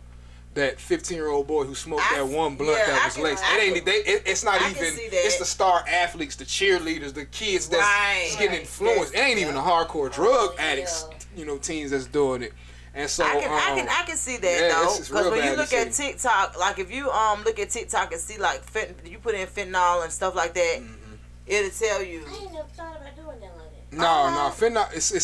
You put it in and it'll tell you about the overdoses. It'll tell because there's so many parents that's advocating. Yeah. For the people to just leave fentanyl alone. Like what? It's I've had it, but I've had it for medical reasons. But that's what it's only for. Well, that's what it's I'm only saying. for that. See, I died twice, and so they gave me fentanyl when I was in the ICU. And so it's only for inpatient purposes. Then I've been in the medical field my whole life. Building these systems, and so that's a controlled substance. Put it this way: a nurse has to sign for it, go into a room, put a code in for the medicine cabinet, sign out for it. Like it's like one of those controlled substances. So the fact that this made its way to the streets is crazy. Yeah, that's the most disturbing part. Is at one time fentanyl wasn't for the streets at all. You know what I'm saying? So when you hear people like Boosie talk about give us crack back, like I can feel him on that, because it's like our J's that did crack didn't die. You know what I'm saying? Like you can find our crackheads today. They still alive. For real. Like that crack made your insides iron coated or something. I'm telling you. But talk about us when y'all go home. But now, I'm just saying. Now it's different. It's like one hit a quitter and you liable to be gone. So it's a little different. And what's the other one I took for fentanyl, and this other one I can't think of when I had that surgery. I got a real high tolerance. Got to have it. Okay. And for pain. Same here. And Same I here. had a surgery, and when they woke me up, I still felt like my knee was open. And that he was still cutting me. Okay. Like. Did they give you the fentanyl after that? But I was taking fentanyl and the other strong one, friend. Morphine? Not morphine. No. Propofol. Oh, okay. Propofol. What the? Rico? They had you, boy. They had you loaded. Look here, she was Fabo off of Westside. I'm talking about for real. It took too much. They was using both same time because they couldn't get my pain level down. Oh wow, yeah. Oh wow. Well, so yeah. Oh, that sounds see, about right. You gotta think, okay, so knee surgery too. With Ooh, me, yeah. With me, so like I said, I got RSD.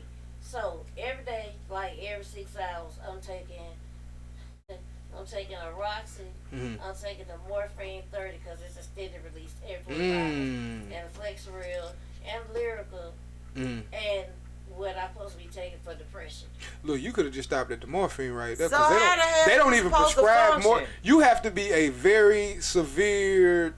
Like, you have to be one of them patients that can prove that you're in extreme pain all the time for them to prescribe morphine outside of the hospital. So that's how you know. I see that, but that's So how does that even? How they expect for you to move around and stuff? They don't. She has her days, but she can't move around. Boy, shit. But see, like, Bobby what you would do, you might take one of my pills and be out. Like, first of all, the Roxy, so Lab took one time, he was hurt. Half of one. He like lost it. Tara did that shit. She had to go take all her clothes off and lay on the floor in the bathroom. Oh, hell no. But they wasn't taking it to get high. They was hurt. Yeah. So I'm thinking, being that I'm hurting this for me, he'll take this. And she was like, oh, okay. He was like, "This is the worst shit." Man, listen.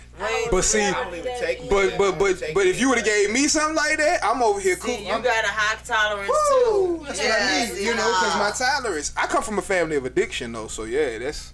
So it's different. Like with me, like I'm telling you, like I've always been that one friend. Like people back in the day was popping mollies and I wasn't trying it. I was like, boy, it'll be just my luck. That one. I was like, so I ain't, so I could definitely see how now these children are getting hooked to things like fentanyl and actually leaving here behind it. Cheap. Like they say, it's heroin cheap? is cheap. Oh, it's cheap. I'm supposed to be on heroin. That's supposed to be on. Well, that's what it is. Hey. No, I'm not. on heroin. She not on heroin. No, what I'm saying is, it's the same components of what they put in the medication. Pharmaceuticals. Oh, that's crazy. So, Box, what's the second song we're gonna hear from you? So, right. It's in the vein of substance, but not that substance. Tequila and Backwoods. You know, it's the country. You know, the country genre. Tequila and Backwoods. Tequila and Backwoods. You know, it's kind of. I learned how to roll was a backwoods. Hey, really? I like your stats. I still don't even know. I want to say on the cover was. of this song, I see your Beatles reference. Yeah. Walking across the street. Yeah, so that's an ode to Abbey Road. Abbey Road, yeah. That's my favorite Beatles album. Yeah. And so okay. I decided to redo the album. I, took myself in 4 different forms. Shout out to Victuals, my man Victuals shot it for me, and then I took it back home and actually drew it and painted it and created the cover for. Yeah, I see it. Welcome Line. I see Welcome I to see the reference. Yes, sir. Appreciate that. Tequila and Tequila and Backwoods. Tequila and Backwoods was inspired just by the country. I got this country side of me that everybody back home can never figure out. I've been in Denver 30+ years, and we can't. We went to school with you, bro. We went to elementary school with you and everything. You've been country your whole life, yet you've been around us. Like, how is that possible? But they not realizing being sent to Mississippi every summer. From the age of 2. And not being able, I used to hate it until I got older. Like, why are y'all forcing me to go down here for 4 months when I could be at home with my friends? But it was giving me culture. It was, teaching me how to be a man. Yeah, go to your uncles and your cousins. Get. Yeah, I love her for it now. God rest her soul. And so it's just an ode to just running them streets, playing in the pipe yard, Red Rover, how and go get it, and climbing trees and things. Right. All that. So, but moreover, it's me talking about what us as adults go through. Life is hard right now. So is Tequila and Backwoods on the warm up, or what is it on? So Tequila and Backwoods actually out already. Okay. Cool. What project is it on? This is on Welcome to Borderline Personality Disorder. Oh, okay. Cool. Which dropped over the summertime. So this past summer it just dropped, and so.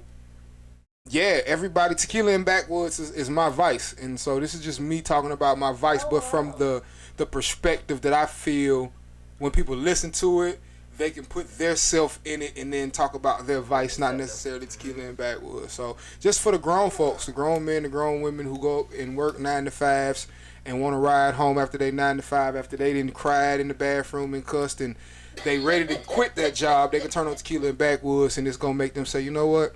I can make it tomorrow. I can make it one more day. So I can make it another day. That's what's up. All right, love. Let's hear Tequila and Backwoods.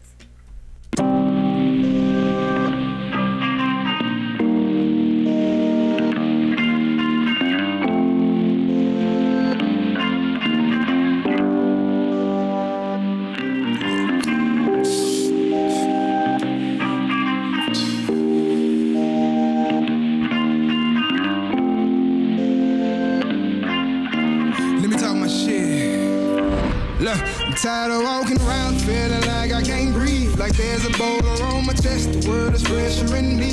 Therapy say I can make a breakthrough and be free, but I don't want to face those problems cause they come by threes. To make some decent funds you gotta have a degree, cause the life experience don't bring no guarantees. But what's a piece of paper really doing for me? Cause see I'm broke, still alone and lying off in the streets. See I've been searching for a destination mostly unknown, the type of place immortals go and heal their soul, the type of place brings balance and the vibes control, where the sinners never entered, never wrote that mold.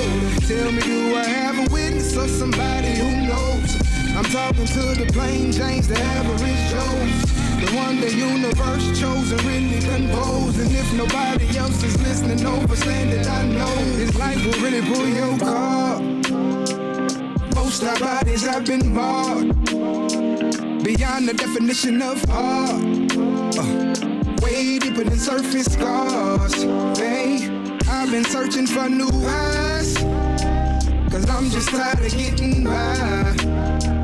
I thank divine that I'm alive, but most days I can hardly wait to see these. Tired of walking around feeling like I can't breathe, like there's a boulder on my chest, the world's pressuring me. Therapy say I can make a breakthrough and be free, but I don't wanna face those problems cause they come by three.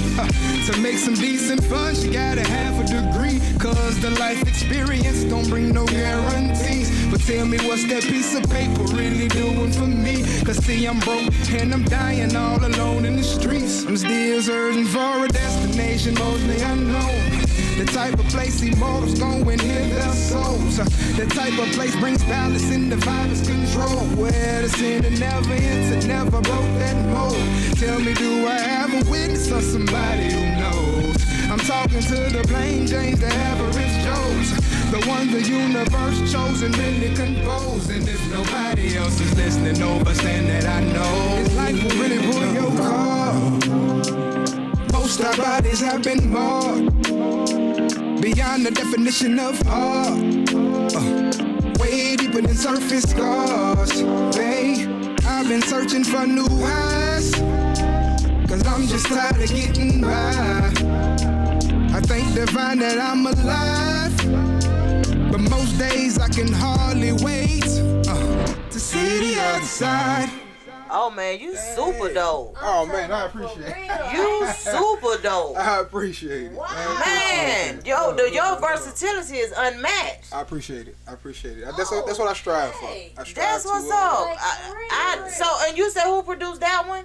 So that was actually produced by Black Lions. Also some producers out of Europe, and so okay. Yeah, it's a team of brothers that did that. They real jazzy.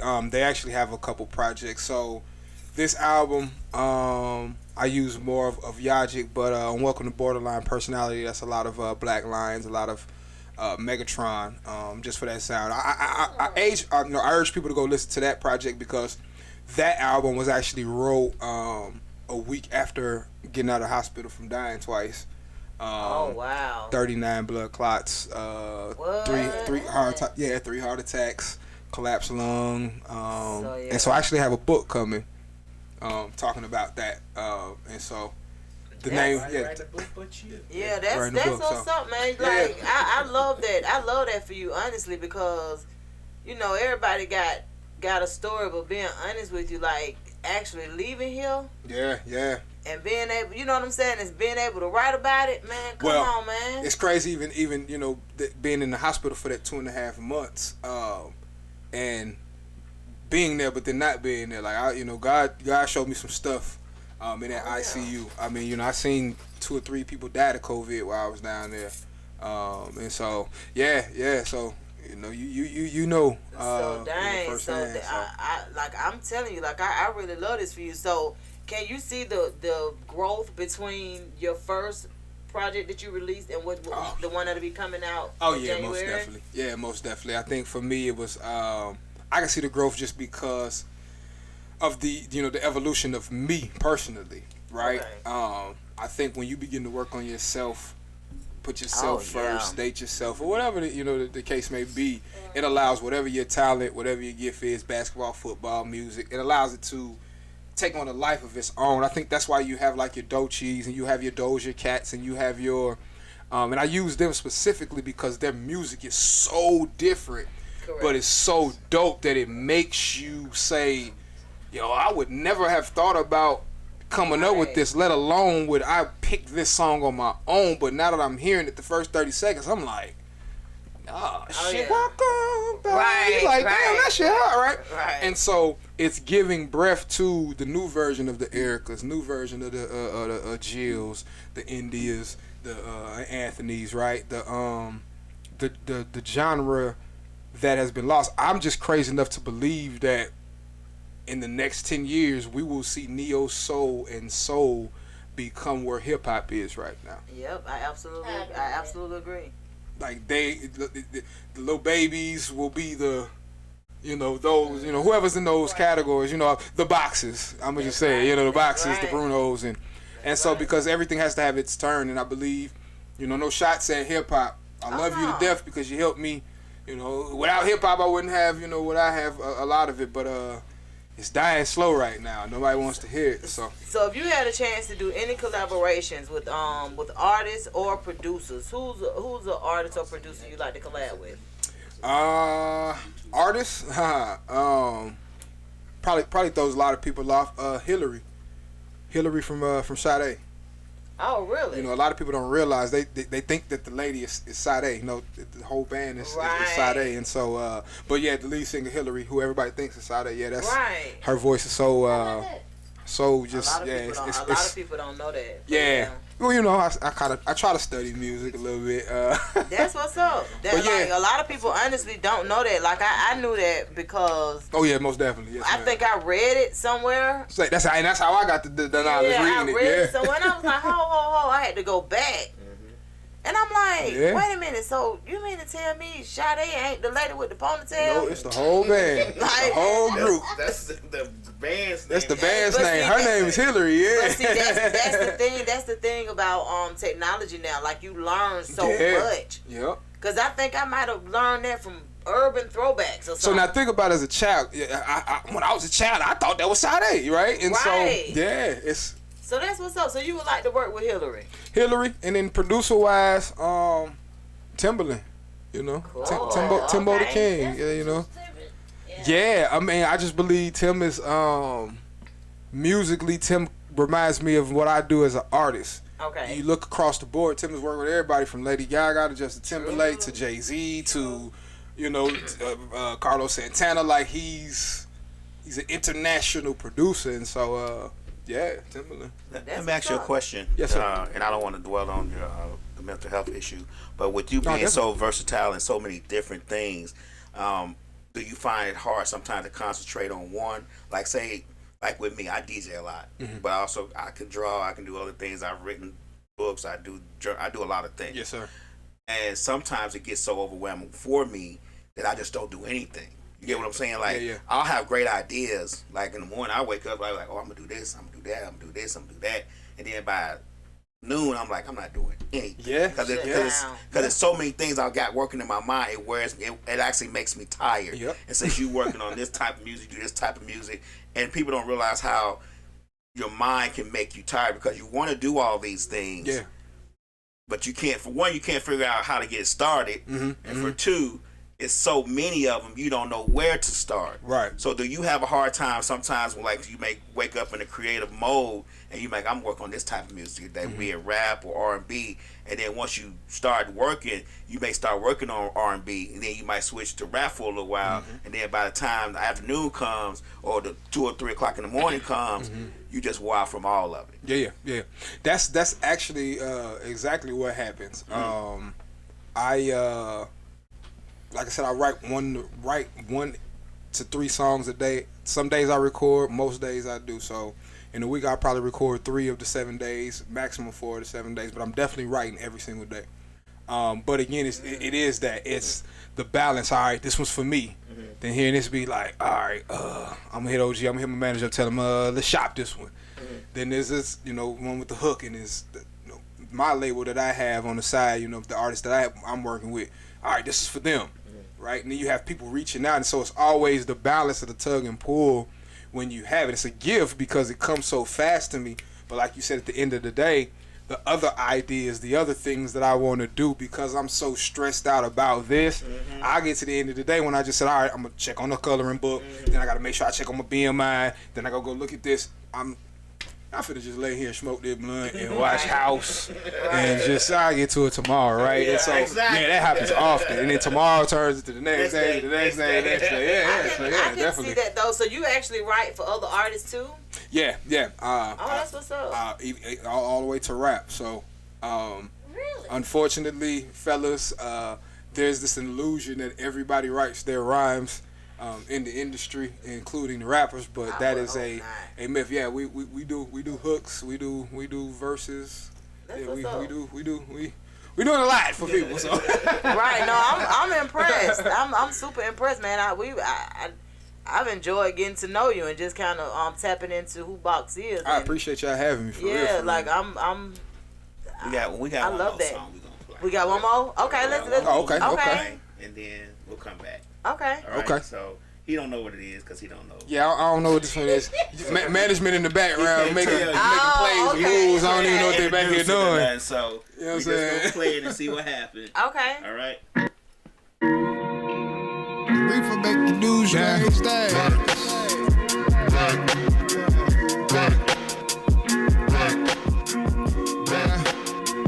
Look, they called us black. Now, nigga, that's excellence. Most of stay strapped, cause it be no testing, bruh.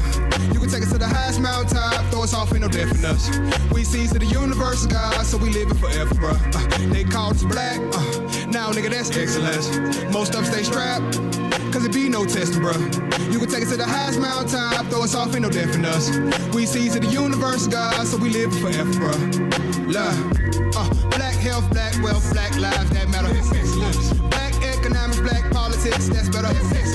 Black news, black banks, stacking, getting that cheddar. Black kings, black queens, keeping real shit together. Every day I try, make a black guy wanna testify. Like you never ever better tell a lie. Like your grandma standing right outside. See, we from a realm of a different tribe, but most of the time trying to stay alive. Pray to the God for the 9 to 5, but goddamn, why gas be so high? Like one day, I'ma make $1 million bucks and take the shit right back to the hood. And buy every granddaddy a Cadillac with big grills, say misunderstood. For the times they was told they was stupid, dumb, but still roll real hard. They never succumb and take care of the kids home. Down they wanna, don't start no shit, keep a loaded gun. It's like down by the banks of the hanky-panky with the bad bitches jump from the leg to leg. Well, you could probably find the colors with a sub in the bed. And every prejudice in the hood is a trend. And everybody still jigging with the ghosts in their mouth. Still 30 below at your grandma house. Find a couple dollar bills in your grandma couch with a couple more bills that be stressing the eye like. Look what you doing. Lie. Look what you doing. Lie. Ah. Look what you doing. Lie. Look what you doing. Oh God. Look, they call us black. Now, nigga, that's excellence. Most of stay strapped, cause it be no testing, bruh. You can take us to the highest mountaintop, throw us off, ain't no death in us. We seeds to the universe, God, so we live it forever, bruh. They call us black, now, nigga, that's excellence. Most of stay strapped, cause it be no testing, bruh. You can take us to the highest mountaintop, throw us off, ain't no death in us. We seeds to the universe, God, so we live it forever, bruh. Love.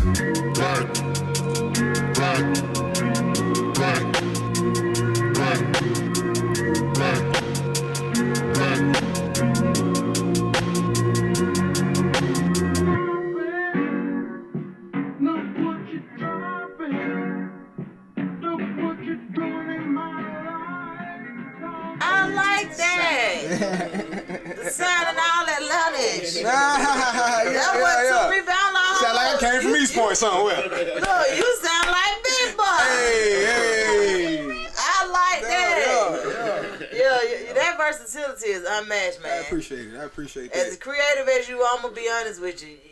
Yeah, sometimes our most creative people. Yeah.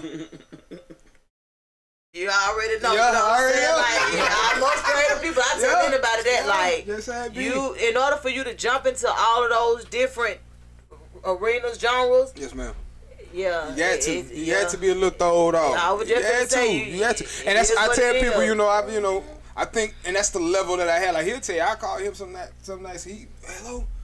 And I'm like, what's up, OG? Man, it's 3 o'clock in the morning. Right. What's up with you? Oh, nothing. I'm outside. You outside? What you doing? Oh, I'm going on a walk. It's 1 o'clock. It's 1:30. Yeah, man. I just came up with 4 songs. Listen to them real quick, I already know how it go, because I'm telling you, the most creative people that I know, they can jump into them different genres like that. A lot of times, like that, I'm gonna be honest with you. Yeah. I don't know what my friend over here got going on, because I might get my phone. I might get up to use the restroom in the middle of the night. My phone got about 50 notifications. I'm like, who the hell is out at 3:30 in the morning? And I got this idea, and then tomorrow when you wake up, do this. It's like it's her going ham. I'm like, hey, my body can. Have a sense of time. You know what? So honestly, I think once I started learning about time, and this is another topic for a whole nother show. Once I started studying time and understanding that that we actually control time, I've been able to go to sleep at 9, wake up at 2:30 in the morning, and still go from 2 through the whole to the next day, and then still go to sleep at 9 the next day and do it all over again without being drained. Right. One thing about the pandemic, they taught us that. Yeah. Like, just being honest with you, and that's why I always tell people, like, it was necessary to a certain extent. You feel what I'm saying? Because we learned so much in 2020. Yeah. Even 2021, but 2020 though. Yeah. Boy, we learned we were gonna make it. Yeah, we did. We did. We didn't have a clue, but we figured out. You had to. If we made it through that, shit, boy. What else can we do? Yeah. Well, okay, like, for really gave you a whole different outlook on life, and I just want to tell you, like, you super dope. I appreciate that. You got some supporters in us, especially coming from y'all, for real. So we hear some stuff. Yeah, that's why I said, especially coming from y'all, I appreciate that. Y'all OGs at this, Like, you know what I'm saying? So, put that out? Right. Real. Like, I'm just, that was my homeboy right there talking about, who is that? I'm like, I'm gonna send, I said, I'm gonna send you his page. I appreciate that. Like, what the world? It's so crazy because I always tell them, we got a phone line, right? Mm-hmm. But the phone we want people to call in on is the one they using to tap in with us. Okay, yeah. So it get kind of weird. So like, tap in or call. Which one? Instead of him calling, he immediately hit me up. Yeah. Hey Donald, who is that? I'm like, what? Like, bro, come on now. Yes, sir. So I said, I told him, I'm gonna send. So that's kind of like what happened with us. Yeah. This week that's coming up, of course, we'll repost a lot, some of the stuff that you have going on. I appreciate the love for sure. I'm gonna tell you, to be perfectly honest, man, put some live entertainment videos on your page, man, because one thing about it, people, like, I know me personally, I love to see performance. You got I love it. That video I just saw on your page. I do. Yeah, that's a nice video. I do. I got real nice. It's shot. Y'all need to go and look at it on YouTube. Oh yeah, I will. It's shot with quality. They know.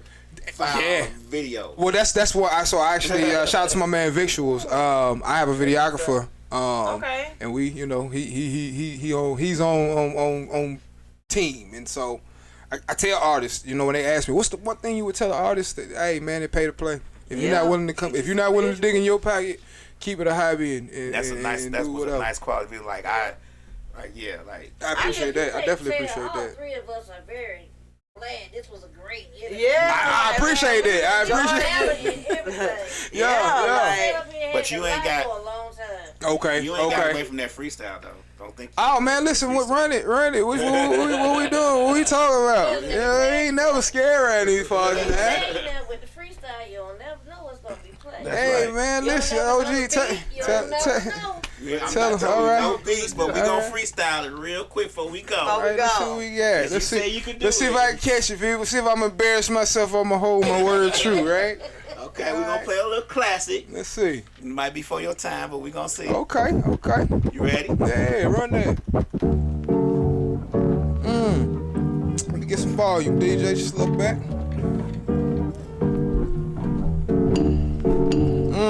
Where that beat come from? Exactly. Let me see if I can catch it. Hold on. Wait till it drop. Oh, he just sped it up on him. Okay. Let me see. Look. Let's boom back. Look. I was born in the era of crack and freebasing. Drive-by shootings, projects with Freemasons. Squad kept it thorough, plain but yet basic. I was robbing niggas, young nigga on no play shit. Juvenile detention, central court case. Life was an uphill battle at slow pace. Came from a city which bred a bunch of them races, so I played the monkey and they jungle going ape shit. Damn, now that was word to the turnpike and the stolen bubble lie, clean color insides. Kingdom lifestyle strong like an enterprise. I'm a short nigga, now I'm seeing those as true lies. Divide the pies, these family ties. I'm sitting on the Misfits live. I'm a fine swallow guy. Fuck around and get your whole pie divided, no lie. I do this, OG. I do this.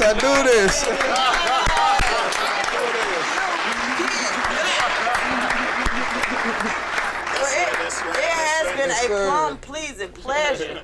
Man, love, I appreciate y'all, man, for having me. For real. Absolutely, man. Tell us, I know you said earlier, I just want you to plug yourself. Where can we find your music? And yeah, most definitely. Find you. All platforms, whatever you streaming, Spotify, Tidal, all of those good streaming platforms. Instagram is going to be I Am Box. TikTok, I Am Box. What else they got? Snapchat, I Am Box. Everything except for Facebook. You can find I Am BAUX. That's BAUX. And so yeah, tap in. We got videos. We got albums. Northside Swiss Slim 3 will be coming out. That's for the Hood Negroes. That's also dropping in January. Just on the mixtape side. For those that like to hear boxer rap. Yeah, we got 24. We quarter one alone. We released a 4 project. So we got the warm up coming. That's the R&B soul project. After that, we have Into the Hyena, which is the Afrobeat project. That's coming after that one. After that one, we have Battle for the West. And so all of these themes are based off of Bruce Lee. I'm a real big kung fu guy. So I drew all of the covers in cartoon form, like a movie poster, and so it's gonna follow that theme in that series of just kind of showing what's not been done. You know, they say that you have to, when you're black, you gotta do R&B, you gotta do this, and then you gotta do it one at a time. I'm just crazy enough to believe that I could be on 7 different radio stations with 7 different hits, and so it's never been done before. But I'm finna, goddamn it, show them that we can do it. You know, so I don't blame you, man. When you tap into that era, that genre of country. Yes. I don't know if you know Blanco Brown, but yeah, most definitely. Shout out to Blanco. Love to work with him. That's our personal partner, but hey, cause like he went on a whim Yeah. I've been seeing this run like, okay. He literally went out on a limb and tried it, and it worked. So well, we got a bunch of those. Hellraiser, Mississippi Sunday, Tequila and Backwoods. You heard that? Yeah, I got a lot to follow up with. I'm excited. Done, so. I'm excited for you. I can tell you that. I appreciate that. All right, and we shall see you sometime soon. Before we go, do you have any places where you'll be performing anytime soon? Back at home, back in Denver, we got some things coming up. Nothing set in stone right now. But we actually about to do our own tour starting in February. So that'll probably be the next biggest thing coming up. Okay. I think we kind of built the buzz big enough. Got enough people listening to jump on the road with some other folks and try to see if we can make this thing do what it do for real. So. That's what's up. So just out of curiosity for Box, when it comes to the to performing, you said that you will bring other artists on with you. And oh yeah, most definitely. I mean, and I'm always looking for whatever opportunities, like to open up for whoever. Okay. And that's the cool thing. I have something for every genre. So right. If you're watching, promoters, A&Rs, if you have shows, showcase clubs or whatever, you need that Afro beat, you need the country, the pop, the rock. I mean, we ain't even getting to all the bags. Do you post these things, like the things you have coming up? Do you post them on your IG page? I do. So, right, so y'all tap in, any shows, this interview been blasted all the past 2 weeks. Yeah, even people that don't even, I want to be there. Well, you never, so at least tune in anyway. That's right. But yeah, it's always about the the rise and the grind, the real grind. You got to put the money into it. So I absolutely agree. Well, it has been a pleasure speaking with you, and we shall see you. I appreciate y'all having me. We'll the Misfits is y'all legends around these parts. You know what I'm saying? Hey, baby, if you don't know, pray that you get blessed to get invited here to the Misfits, because again, they doing some real impactful shit in the city. Not none of that stuff that it makes you feel like you doing something that's 400 niggas watching you. You know what I'm saying? Like they really doing what they need to do around these parts. It's so crazy because like we really do, like our whole objective is for independent artists to get. Y'all have so much talent. Yes, I appreciate y'all have that. So much that we feel like other people need to be able to witness it. Yeah. Real talent. Yeah, like thank you. So we'll be all in your business. Well, I won't, but oh no, come on with it. 16 to be all in your business. So she'll be reposting and doing all kind of stuff. And when you have different shows and stuff, I know we may not be able to make it to everything, but let us know. Oh yeah, y'all on the list for everything, even when the ones you can't come to. Yeah, and at least because even if we can't come, we can at least tell people that it's happening. Yes, ma'am. So we'll go from there. But we greatly appreciate you, and we'll see you in maybe a couple of months from now. Yeah. Well, I'm family now. I'm y'all ugly little cousin. Come on, that's right. Can't get rid of so that means you can come back anytime. That's right. Anytime. Yes, sir. Yep. So we appreciate you guys. You guys stay tuned for your High Yet podcast. It come on after us, probably around 6:30ish. Then on Then on Mondays, I always try to let you guys know we do have open space on Mondays. On Tuesdays, we have conversations with Dr. Robinson at 8 o'clock. On Wednesdays we have Misfits of Comedy. So we have any comedians that want to tap in with us, man. We got comedian CJ Trowers. He do his thing. On Thursdays we have Changing Lives with Deontay Burton, and it's about financial literacy and family dynamics and tapping in with your young adult children. Like, he got a whole little situation going on, man. Y'all tap in with us. On Fridays we have Miscommunications. Y'all tap in with her. She do the entertainment gossip. You know, she put it out there what's been going on. What's Let you know what's out there in the streets. what's out there in the streets. And then on Saturdays, DJ Lab and I used to do our own thing. He's actually a DJ by trade, so he do DJing, and I'm a bartender by trade, so I bartend. Oh, so if y'all ever want to book us, just tap in with us. Next time I'm gonna bring some drinks so she can mix us up. That's right. I got you. I promise I do. I promise. And Sundays we do it again. Right. But we greatly appreciate you guys, and see y'all. Appreciate you.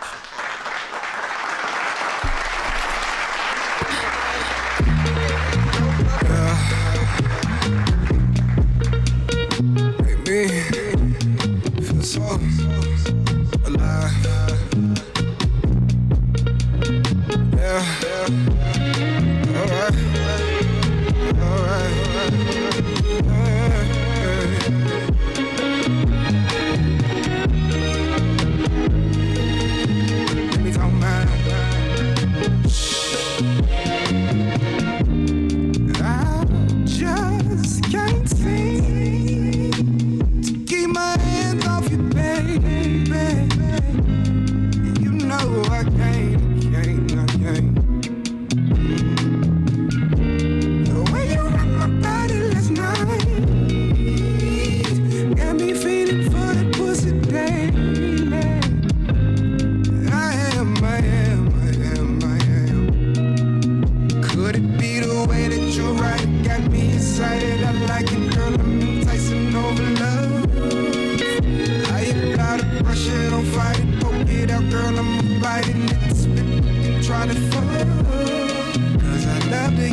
You can go and vanish.